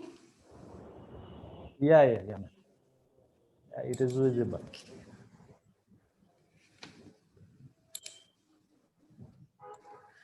So the topic of my presentation for today's session is colonialism, literature, and experience. Before proceeding further, I would like to give an overview of what I'll be addressing in this session. In the first few minutes of the session, I will be dealing with the conceptualizing historicity in literature. I will be taking this question, what is historicity in literature really means?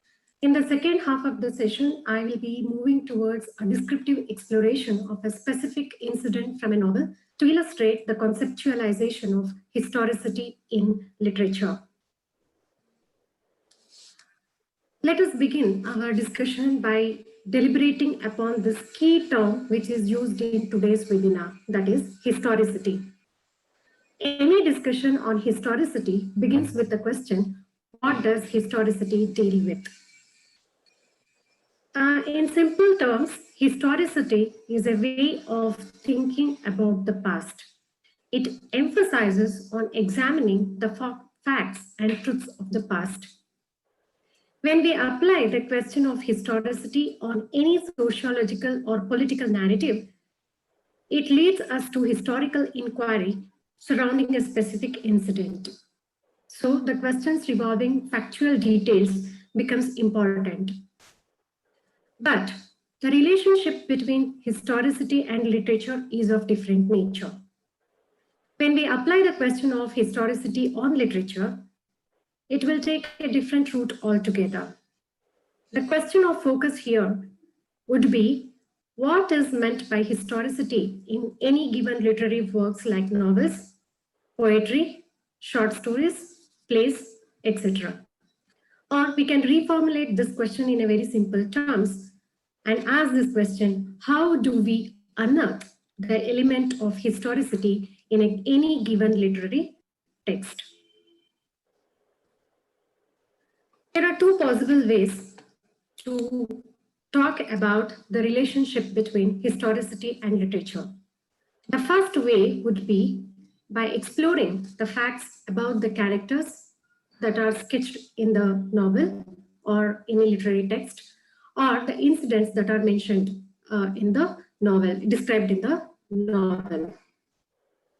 But it should be noted that literary texts do not offer historical description or narration of any historical event.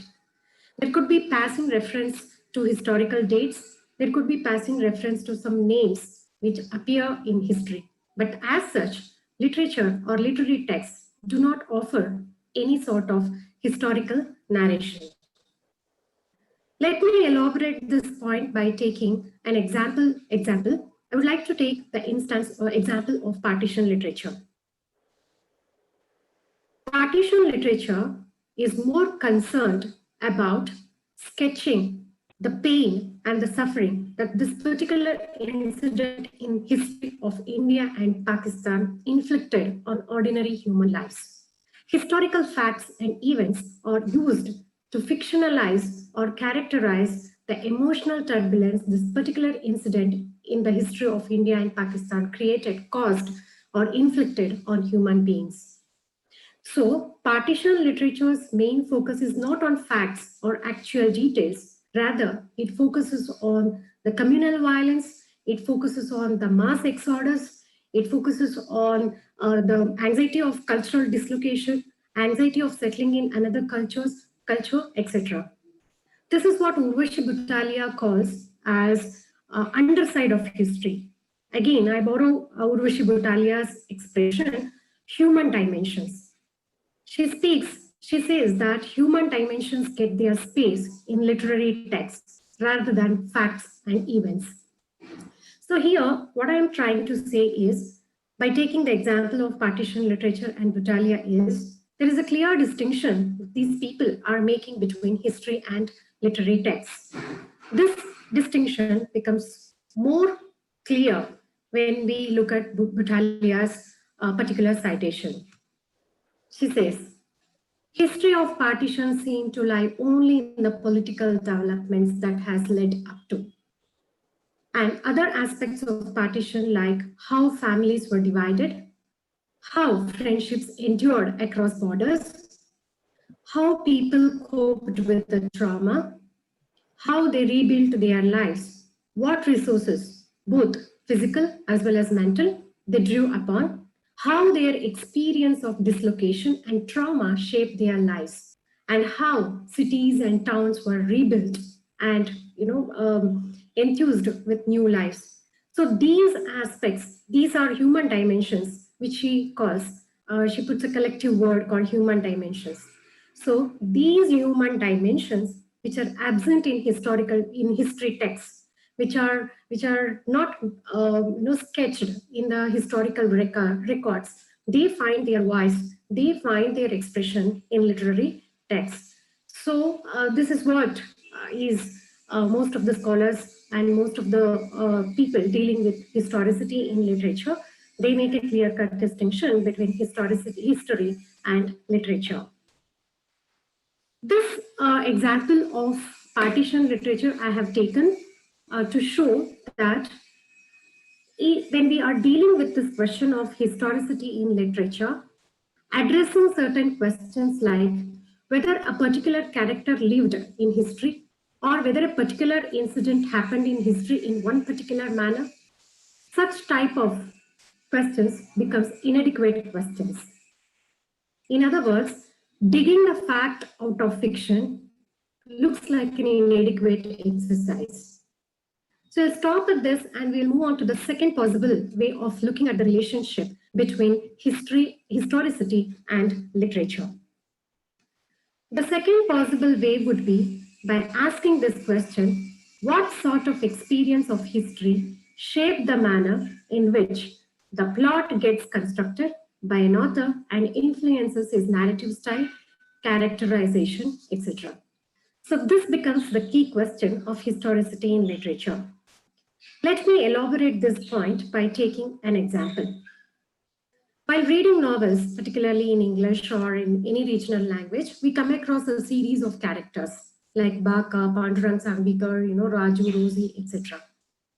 The main concern of the reader as well as the writer would not be to highlight whether a particular character existed in history or not. For example, while reading this novel Untouchable by Mulkraj Anand, the readers are not much worried about probing this question whether Baka lived, the central character, Baka lived in particular point of time in history or not. Rather, the focus would be on how the writer, Anand, uses the pain and suffering to build a character called Baka and to construct a plot around this character and this pain and suffering. So this becomes important question of inquiry when we take up the question of historicity and literature. So the more productive questions to deal with historicity in literature would be asking these questions like, what type of historical experience has shaped the production of a specific novel? What are those historical experiences that influence the construction of a particular literary genre or that influences the production of a particular novel? This becomes an important question of inquiry. The same question can be split and the same question can be asked in a very simple manner. From what sort of historical experience a given literary work emerges? A literary text emerges from a writer's access to multiple paths. So you may ask a question, what are those multiple paths? A writer derives historical experience from the environment and the cultural ambience in which he is born and brought up, the intellectual traditions that he is a part of, the way the people around him deal with the world, the incidents which are happening around him and how do we deal with those incidents. This becomes a part of historical experience of a writer. And these experiences of a writer shapes the author and his works. So, historicity in literature actually refers to the manner in which historical experience of a writer shape his or her works. These experiences are also shared experiences within a culture and intellectual traditions. Shared experiences means the way we look at certain things in a particular manner. For example, we know the shared experiences of Indians, we know what is the concept of Papa, Punya, rituals, etc. So these experiences are passed from one generation to another generation through socialization process. So when we are dealing with this topic, historicity in literature, again, the central question would be, what type of historical experiences have shaped literary production? This central question, of course, is a very wide question which cannot be addressed in 1 hour session, because the over and the richness of literary production that India has witnessed since past 100 years is so rich and so wide that it requires a lot amount of thinking and rethinking about how literary experience, how historical experiences of a writer goes into the making of a particular literary text. This, in fact, is a research question that I have been pursuing. However, in order to concretize or conceptualize historicity in literature, here I have made a very small effort. I have taken a small episode from a well-known Kannada writer, Dr. Ananthamurthy's novel, and I would be trying to demonstrate what is meant by historicity, conceptualizing historicity in literature. Dr. U.R. Ananthamurthy is he hardly needs any introduction. He is a well-known Kannada writer. All his literary texts have been translated into various languages across the country. Dr. U.R. Ananthamurthy, like all of us, is a part of colonized society. So, experience of a colonized subject. We are all colonized subjects. So, it is this common experience, colonized experience of a colonized subject, is implicitly present in his literary texts. When we say experience of a colonized subject is implicitly present in U.R. Ananthamurthy's novels, naturally a question arises. What is meant by experience of a colonized? The experience of a colonized has two components. First one, alien experiential world to which we do not have access to. And the second component, which constitutes the experience of the colonized, is one's own experiential world which he has inherited. So this may sound like little vague, but let me clear these components with more elaboration. Let us go to the first component, alien experiential world. Alien experiential world, as colonized subjects, our experience is made up of two components. One is alien experiential world, and the other one is our own experiential world. When I say alien experiential world, I am referring to the experiential world of the colonizers. The colonizers came to India. They experienced our culture, they studied our culture, and they did all these things by keeping their culture as reference. Based on their experience of Indian culture, they offered detailed descriptions about Indian society in one specific manner. Again, keeping their culture as reference points. That means their culture is superior and we are inferior. This points have been highlighted elaboratively or in Edward Said's monumental text, Orientalism. So the West went on building, West means the colonizers went on building a particular description which is called as Orientalism or Oriental descriptions about the non-West. The colonizers told us how to read literature. The colonizers told us how to do criticism. The colonizers told us how to compose poetry. So they also told us how to describe Indian society. So largely, our way of talking about this world are shaped by the experience of the colonized. The colonized do not have access to these experiences of the colonizers. The colonized will be just reproducing the description of the colonizer. Therefore, one necessary component of the experience of the colonized actually constitutes colonizer's experience. The second component is our own experiential world. It is derived from one's existence in one's culture. It is derived from the way the colonized subject deals with the world around, the cultural ambience in which he is born and brought up, his reflections about the incidents happening in the world, the rituals and traditions that he is a part of. This constitutes his own experiential world. Now, a colonized subject, we are all colonized subjects. We are made up of two experiential worlds. One, the colonizer's experiential world, which we called as alien experiential world. And the second one, our own experiential world. In Anant Murthy's novels, we can always see, or in any colonized writer's writing, we can always see the clash between alien experiential world and his own experiential world. Dr. Anant Murthy's novels are a beautiful display of this interplay between the two worlds, that is the world of colonizer and one's own experiential world. But the interesting aspect is the colonizer's experience always wins over. The victory of the colonizer's experience has its consequence. It makes our own experiential world look inferior. Let me demonstrate all these points by taking one specific incident from U.R. Anant Murthy's novel, Bharatipura.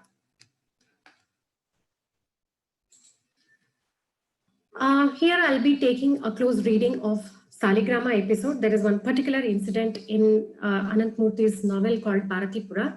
And this incident is a beautiful illustration of the conflict between two experiential worlds. The novel Bharatipura revolves around the central protagonist called Jagannatha. He has returned from London. He has been there in London for studies and other things, and he comes to his native town called Bharatipura after many years. As soon as he enters Bharatipura, immediately he thinks that his town is bad and backward. And his town is gripped by Lord Manjunatha.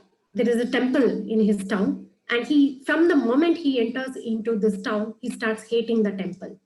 He says the temple is like a cancer which is spreading across the town. So already he has this opinion, already he has this judgment about his town that Bharatipura, his town, is bad and backward, and he needs to introduce reforms. He wants to assure reformation in his town. So he plans temple entry program. He decides to take a group of Dalit people into the temple of Lord Manjunatha.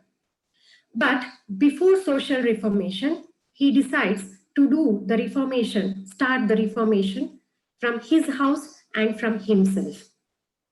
So he conducts this episode called as Saligrama episode.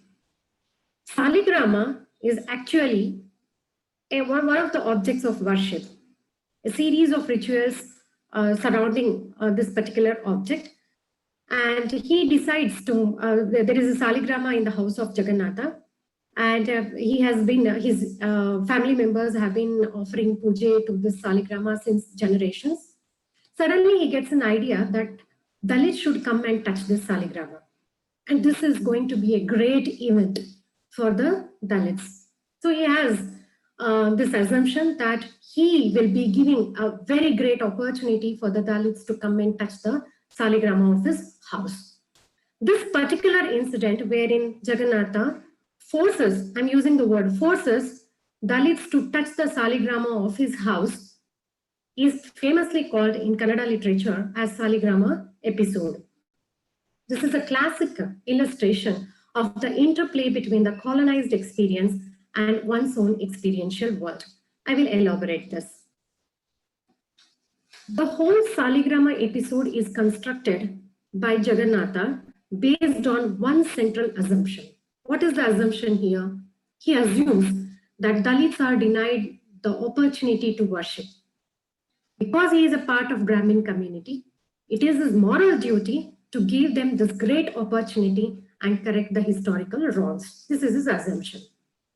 He also assumes that touching Saligrama will be a great experience, will be a significant experience for them.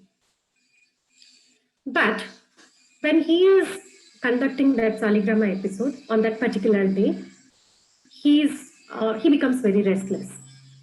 The novel offers beautiful sketch of the restlessness of Jagannatha. There are so many people in his house and he gets confused. Whether I should go inside the puja room with my shirt or should I remove the shirt as per the customary practice?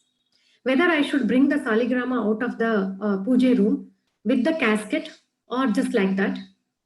So somehow he settles these doubts and brings the Saligrama out of the house where Dalits are standing, where a group of Dalit youths are standing. Exactly at the moment when he calls out the Dalits to touch the Saligrama, he suddenly, abruptly feels that the whole situation is absurd. He asks himself a question. He asks this question to himself. To me, the Saligrama is merely a ball of stone, and yet, what an intense drama around it. Why do I think it's a momentous experience for the player to be able to touch this ball of stone? So, this question, he asked this question to himself. Very basic question he is asking. What is the connection between this ball of stone called Saligrama and Dalits? But this question is a complete contrast to his assumption that Dalits are, he's giving a very important opportunity for them to touch it, etc. This question, which he asked himself, actually comes from his own experiential world. Let me elaborate this further. Here,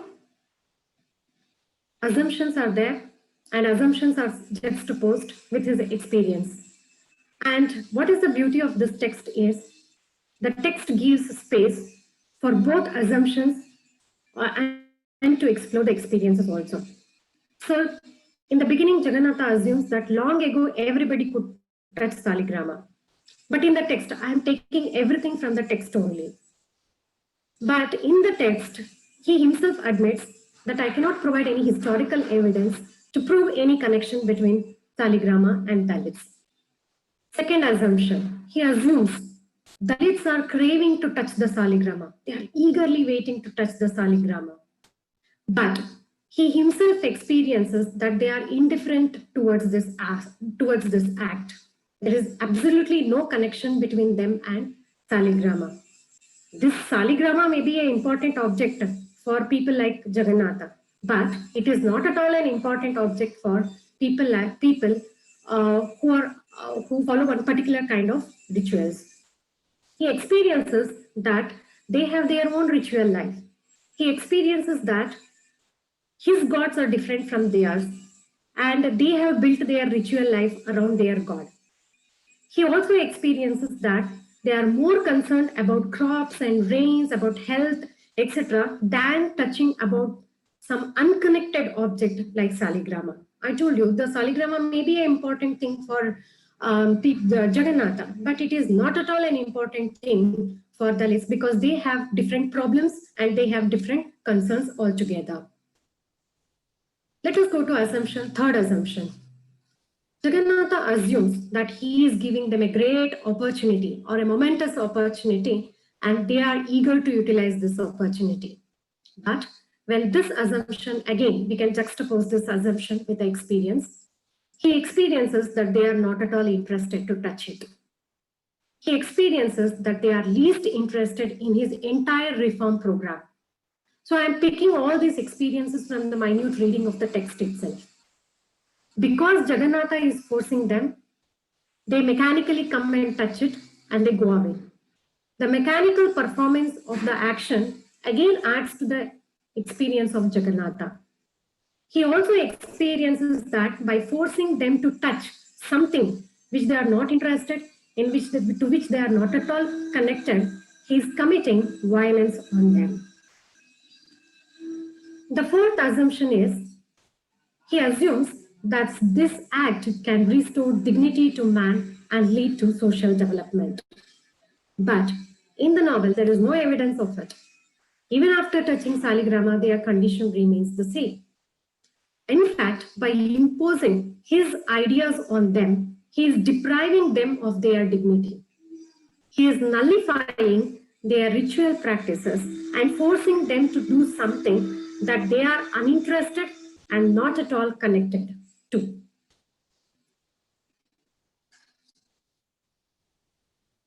Next, he assumes that touching Saligrama is a symbolic act. It is symbolic of defying century-old inequality and humiliation meted out to the Dalits in history.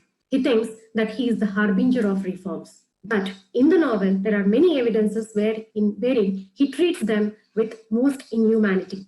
He uses the neutral gender terms like avu bandavu, ivu bandavu, that is generally used in Kannada to refer to animals. He admits that he cannot love them. He also experiences that other characters in the novel who do not chant the mantra of reforms are more human towards them than himself. He also assumes that Saligrama is the symbol of Brahminism. Its sacredness gets violated if Dalits touch it. If its sacredness is violated, then Brahminism collapses. And if Brahminism collapses, Hinduism can be reformed, or Hinduism also collapses. But what is his experience suggests is, he knows that this Saligrama cannot be a symbol of Brahmin tradition alone, because different jatis, different communities offer puja to Saligrama in different manner. So it is a part of his experiential world that Saligrama is not necessarily the symbol of Brahminism.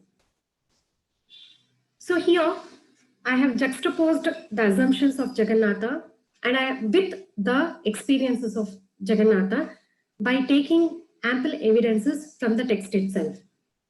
So what is the conclusion out of it is, one by one, all his assumptions collapse. The experiences of Jagannatha challenge his assumptions. Experiences of Jagannatha indicates that there is absolutely no connection between Saligrama and Dalits. Therefore, he experiences that Saligrama touching is not at all a great event for the Dalits. Then, naturally, a question arises. If it is not a great event for them, then to whom it is a great event? Actually, the novelist poses one more question implicitly as a means of answering this question. After some time, Jagannatha asks this question to himself. Am I doing this act for Dalits, or am I doing this act for myself? That is for rejection of Brahminism. He is conducting this action for himself. That is for the rejection of Brahminism. And he is using, because he has innumerable assumptions again on Brahminism. So Dalits are just tools for him to liberate himself from some grand idea that he needs to reject Brahminism. So absolutely, we can see here there is total mismatch between his assumptions and experiences. So here in this particular instance, we can see the alien experiential world coming into direct conflict with Jagannatha's own experiential world. The assumption comes from certain ideas which are derived from the colonizer's experience of India. Jagannatha sticks to as a colonized subject, Jagannatha sticks to the colonizer's description of Indian society. When we stick to the colonizer's description of Indian society, we naturally end up in wrongly problematizing the problems which are at hand. This is actually the colonial baggage that a colonized subject carries even to this day. This conflict between the alien experiential world and his own experiential world can be seen throughout, not only in Ananthamurthy's writings, but also in many Indian writers and their novels. I have a range of 25 novels that I have examined this kind of conflict between alien experiential world and one's own experiential world. And in all the novels, I have noticed a pattern that the alien experiential world always wins over the colonized subject's one's own experiential world. That means the experiences, each novelist poses assumptions and also experiences, but ultimately at the end of the novel, one's own experiential world is masked by the colonizer's experiential world. This masking of the alien experiential world on one's own experiential world has serious impact. It destroys the connection. It destroys all the possibilities of we connecting to our own experience, and we start looking at our own world with colonial glasses. Secondly, alternative narration of Indian society gets blocked. If Jagannatha would have seriously pursued his question, if Jagannatha has seriously taken his experiences quite seriously, definitely he would have understood the problems of Dalits in a different manner. They are more worried about health, hygiene, and education than about touching some unconnected stone from some unconnected community. So the entire problematization of the problem of Dalits collapses because Jagannatha starts looking at this problem through colonial glasses. So a different conceptualization of problems of Dalits gets completely lost in the space of the text. So I'd like to conclude by saying that examining the historicity of colonial baggage as reproduced by Indian texts, particularly novels. I'm stressing on novels. Why? Because novels are the genres which are thick in descriptions. They have ample opportunity, the space and the length, the width of the novel gives ample opportunity for a novelist to elaborate on the descriptions of Indian society. So examining this kind of colonial baggage, which has entered into Indian novels, helps us to address and explore one fundamental concern that post-colonialists are really worried even to this day. Though colonialism has left us, we are still under the impact of colonialism. So this is what I repeat, though colonialism has left us, we are still under the impact of colonialism. So here lies a ample opportunity for further probing. What is this colonial package and how it enters Indian texts like novels, and what deadly impact it can create on our way of looking at our Indian society. With this, I conclude. Thank you very much. Thank you, ma'am. Thank you very much for your wonderful presentation on the sub-theme, colonialism, literature and experience. Thank you, ma'am. Thank you. Thank you, sir. Now, before concluding the session, we'll have questions and answer session. So those who have questions or inquiries, raise their hands, and the resource persons will answer their questions. And even those who can take active participation in the question answer session, you can take. Please raise your hands. And for this, I'll hand over the session to Dr. Lakshman sir.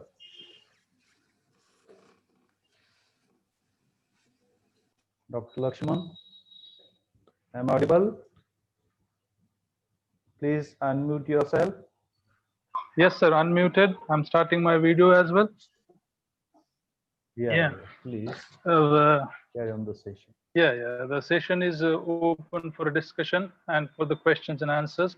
I request all the participants to ask the questions if they have any, or if they want to discuss about any of the topics the speakers have spoken about during last 2 or 2.5 hours.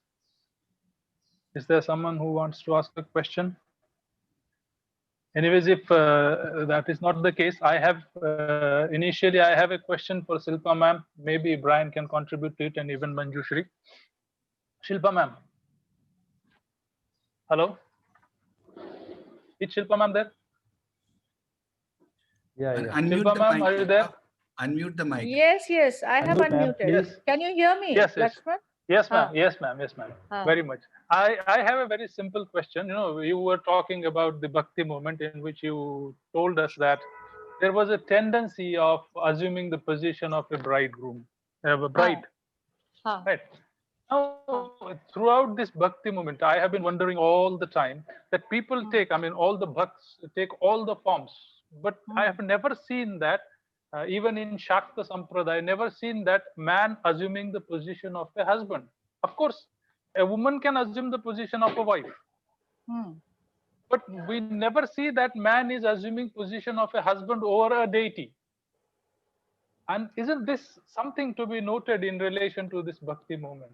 Or is my observation not correct? Even Brian can speak on this. I think Shilpa is the authority here.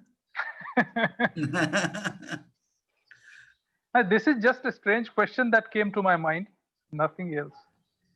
This is the open discussion, Brian sir, so that's why anyone can take active participation in it. Not only the Shilpa man is responsible for this.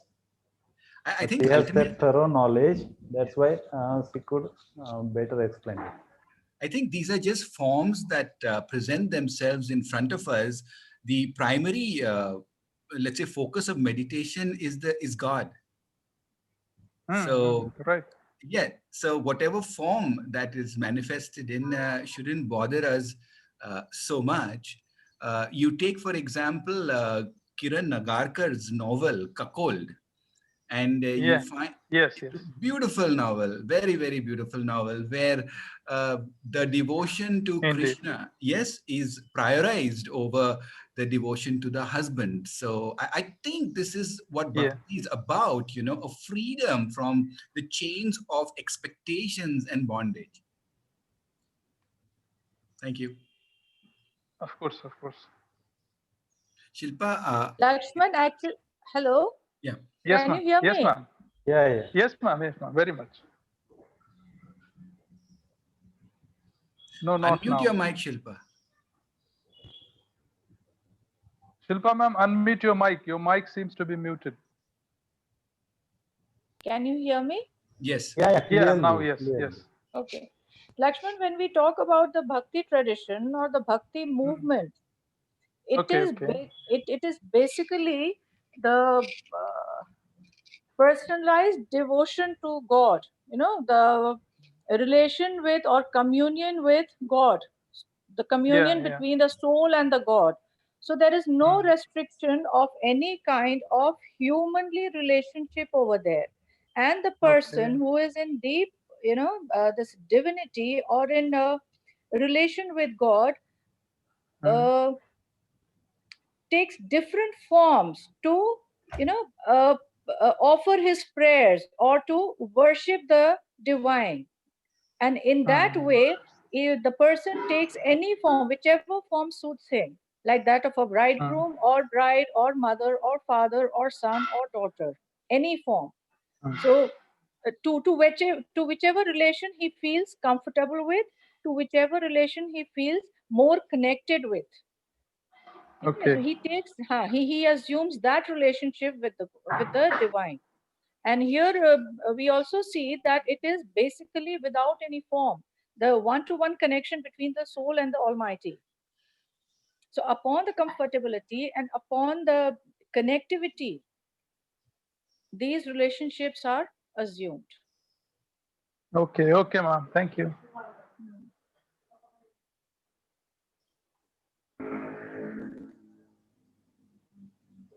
More questions? One more participant was there, Mr. Pramod Lambe. He has raised his hand. Okay.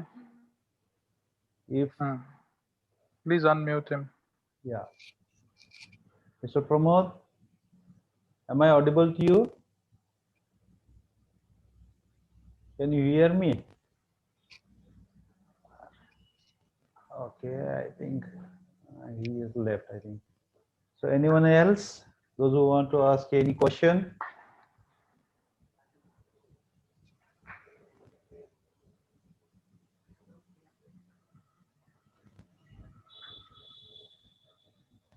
Okay, no one is there. No questions?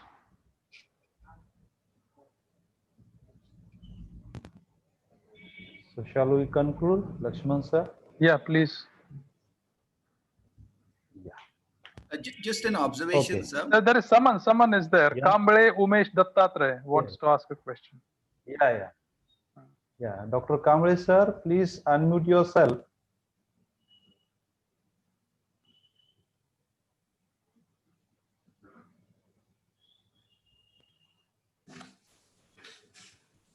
Yeah, Dr. Umesh Kamble sir, unmute yourself.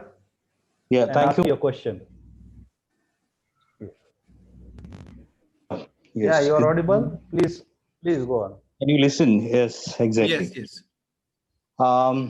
It was definitely good effort by the experts, and they tried to cover, maximum areas related to historicism, isn't it? Right. In fact, listening the lady, I don't know what was her name, Shilpa someone. She was Shilpa trying to Chaudhary, Dr. Shilpa Brahmanism here. Chaudhary. Yeah, Brahmanism And I think that summarily stands rejected when we talk about kind of yugas and all, the way it has been presented in Hindu mythology. I don't think that it really can be framed into the newer concept of historicism, neo historicism. So it could have been just a historical perspective to, a minor angle to just to have a look to get the overlook of how India has evolved in all these years, but not in terms it is having any scientific setting. On the term we can call that this is something history. This is something that can be really separated. So historicism is entirely different. What I really understood from my little reading. Dr. Bryan's contribution to some extent was okay, was okay or greater, maybe said, because he tried to analyze from the Western point of view exactly how these texts have come to the present state, and so I think otherwise this particular session in the sense that this webinar was a good effort to make inquiry into the historicity. Thank you very much. Thank you, sir. Yeah, Dr. Kamble. Yeah, Dr. Silpa ma'am already spoke about the changing nature of Bhakti movement. The changing nature of Bhakti movement itself. So I think there you are missing something. Kamble sir. Yeah. And I would like to. Please. Yeah. Lakshman, I would like to clarify on one more thing. There is a Yes, ma'am. difference between Brahman and Brahmin. Brahmin Yes, is ma'am. the supreme being and Brahmin is the Varna. Varna. Yes. Okay. Yeah. So that is the difference between Brahman and Brahmin. So the term Brahmin came again and again for the supreme being and not for the Varna. Varna is M-I-N, Brahmin. Yes. Okay. Brahma is M-H-A-N. B-R-A-H-M-A-N. Brahman is used for the supreme being and Brahmin, M-I-N. Brahma.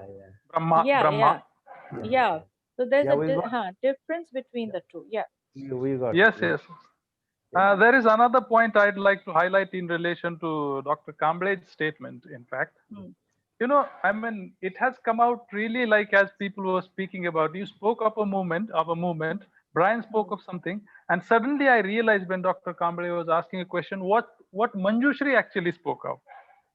It's about the point of view. I mean, for the years we consider that something is there in our mind and it is the truth.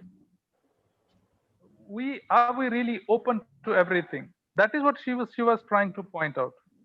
I mean, even we have great writers like Mulkraj Anand and even U.R. Anand Murthy and all those great writers. But even she has tried to find out that there is some sort of Orientalism in their writings. Right.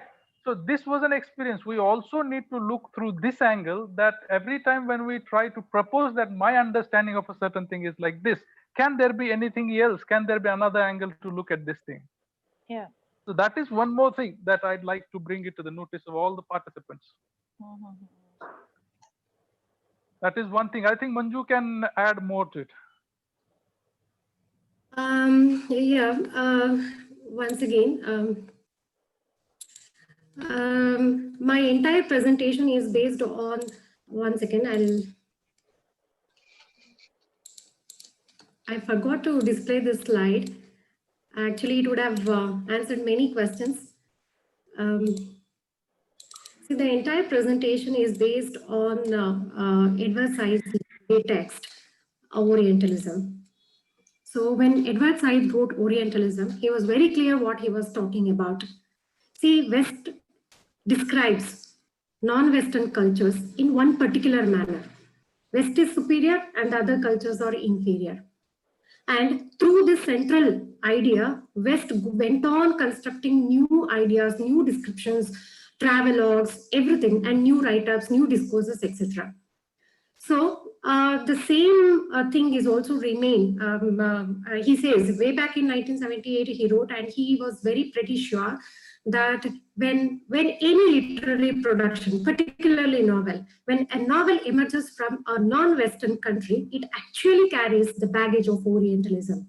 It was his prediction way back in 1978, and there are many theories now which are coming up and which are questioning the way Indian writers describe Indian society in the novels. Take, for example, the argument of reorientalist theories.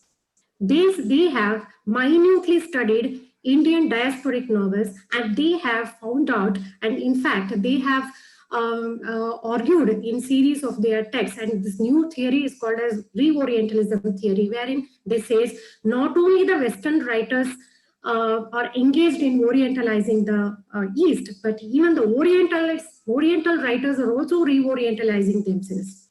That is, when they look at their own society, they look at their society, their culture, their traditions through Western angles, and this they call it as reorientalism. My entire argument comes from this text, Edward Said's Orientalism, 18th and 19th century British archival, which says I have a huge collection of 18th and 19th century British archival, which gives minute details about how Westerners came to India. And the moment they came to India, they started studying, I'm using the word studying, not understanding, studying Indian culture, and they started writing about Indian culture. And the reference point was their culture, of course. And my arguments also come from comparative. This is new domain called as comparative science of cultures. It shows how we have inherited the entire process of how we have inherited the Western ways of talking about our own culture is minutely sketched in this domain called as comparative science of cultures. And my split-end arguments come from philosophy of science and of course from the post-colonial studies. So my way of, I'm making a simple argument here, that is, when Indian novels describe Indian society, they do not give importance to our own experiential world. As a result, we continue to reproduce Orientalism or colonial stories about Indian society. This is all my argument has been, and I have taken a very small example to illustrate this point. Thank you.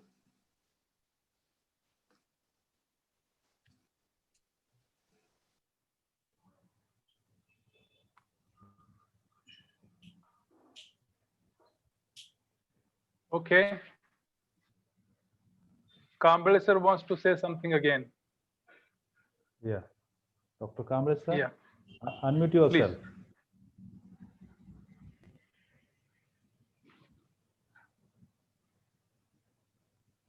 Yeah, Dr. Kamble sir, unmute yourself. Please. This lady was just saying that it is a reorientalization of the people. But whose reorientalization is this? Are these the upper class people who are dominatingly writing literature? And what about those who have been marginalized, those who have been thrown out of the main setup?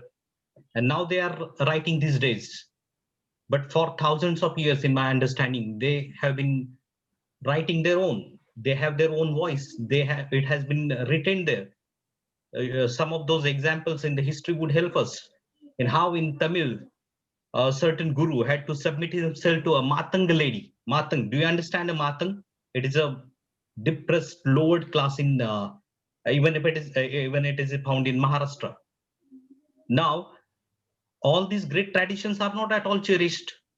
No one is talking about their great work. No one is talking about Basavanna, who called himself son of a Matanga.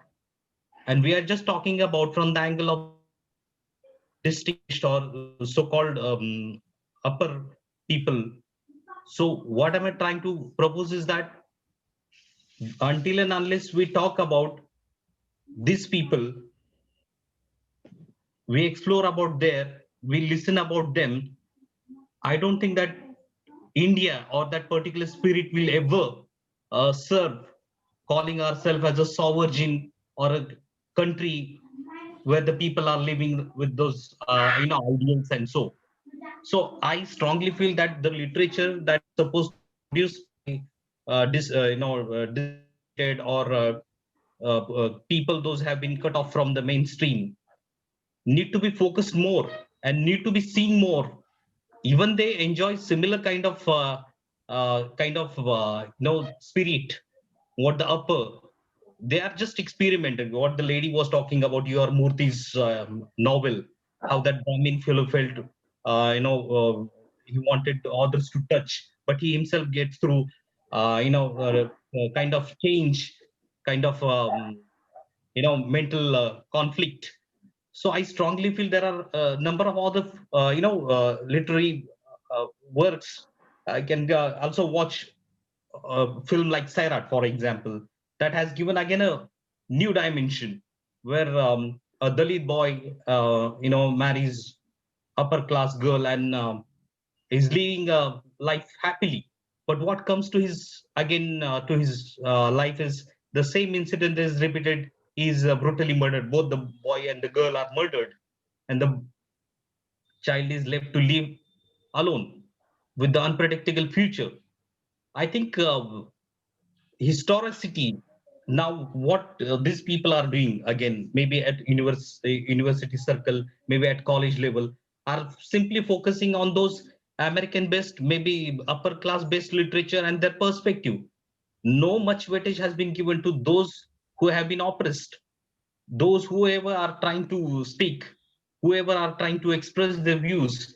What about it? I won't call it just a reorientalization. I think we need to catch into different phrases now. Using those repeated phrases is going to definitely kill whatever is going to come up, whatever is trying to spring something different here. So we all agree with what you Done, are. sir? One second, Lakshman. We are all Okay. what you are saying. The thing is, what I'm trying to share is, look here, he is a writer and he has created two kinds of characters, Dalit community and one upper caste community. And how this upper caste community is using Dalits for their fanciful ideas. As a result, what actually the problem of one community of people gets lost. This is what I'm trying to say in my presentation. So because the central protagonist, the central character has some fanciful ideas, he is making other people, he is imposing his ideas on other community of people. How does he know that Saligrama is an important thing for them? How does he know that by touching Saligrama, their conditions will improve? They are worried about basic things like rains, crops, agriculture, everyday education. So here I'm trying to say that leave alone the caste, creed, etc. I'm trying to say that Indian writers, when they try to problematize certain things, it is not addressing the problem which is in hand. That is what I am trying to say here. With that, I end my remarks. Thank you. Okay. Thank you, Manju. Thank you. Yeah, thank Sir, you.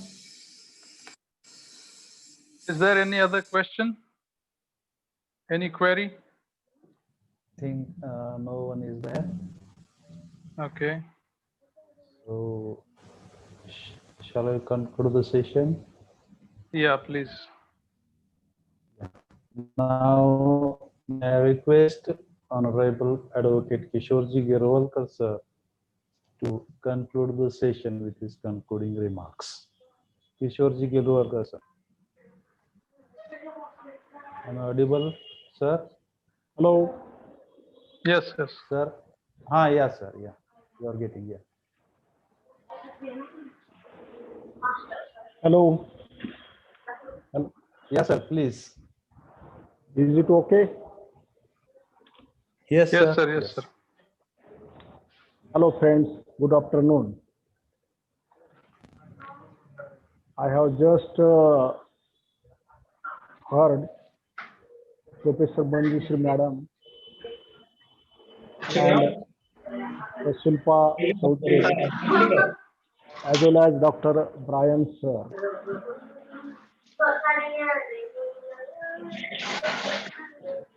Before concluding my speech, I would like to congratulate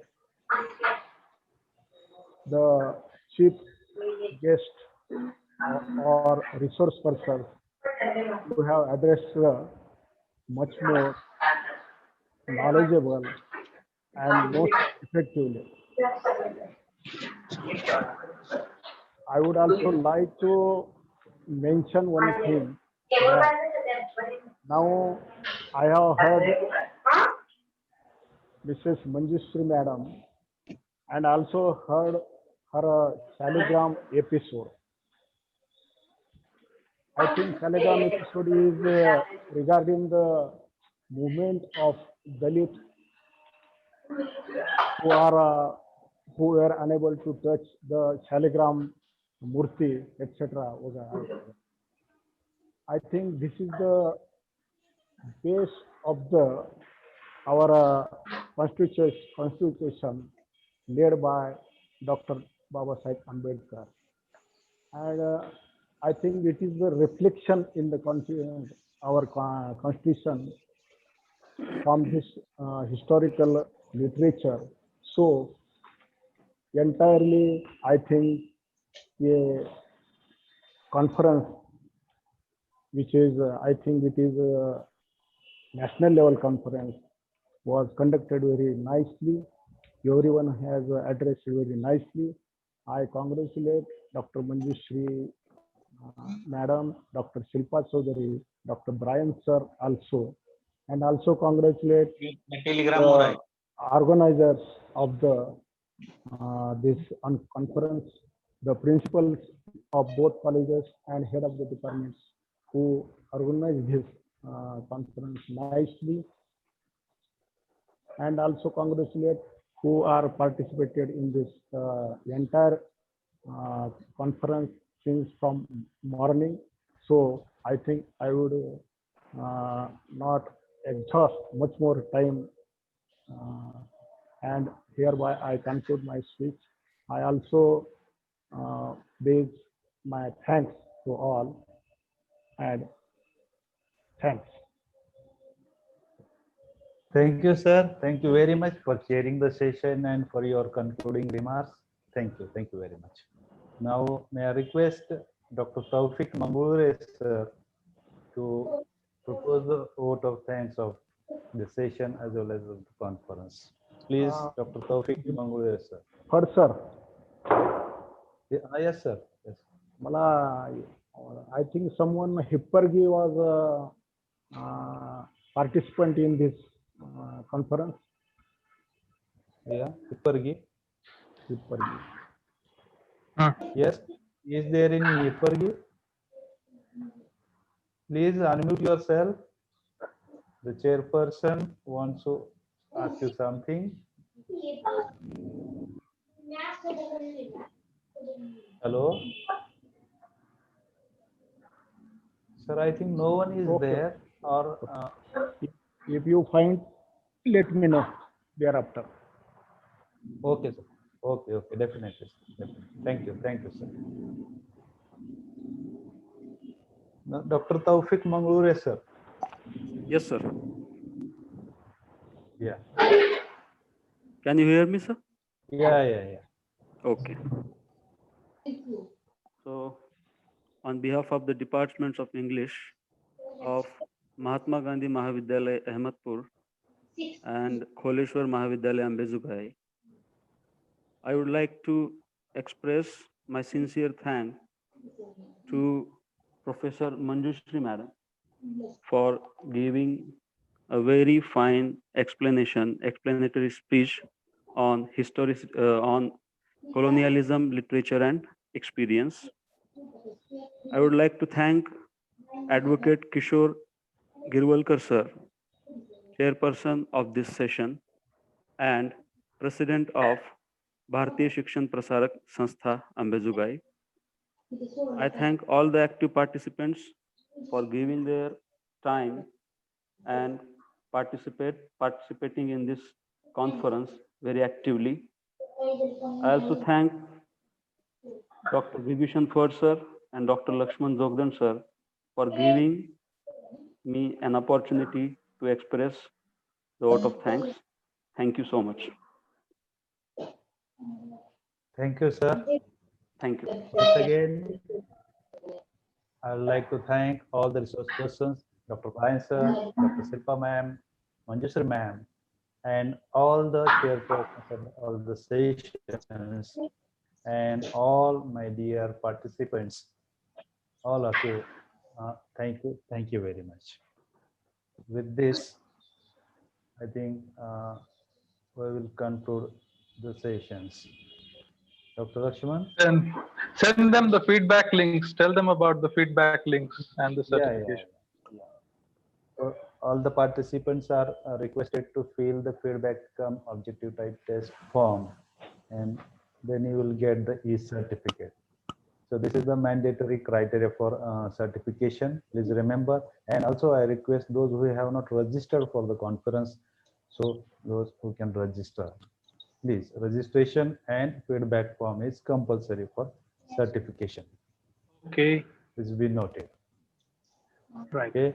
Thank you once again. Thank you very much. Thank you all. Thank you, Brian. Thank you, Shilpa ma'am. Thank you, Naveen. Thank you, Manjushri. Thank you, everybody participating in this conference. I'm really grateful, and it was really a nice and enlightening conference, I suppose. Very useful one. Thank you. Thank you, Lakshman. Thank you. Thank you, Lakshman. Thank you so much. Thank you. काय झालं? K plus 12K square plus 60K square plus 62. 40 होता कसं काय आलं?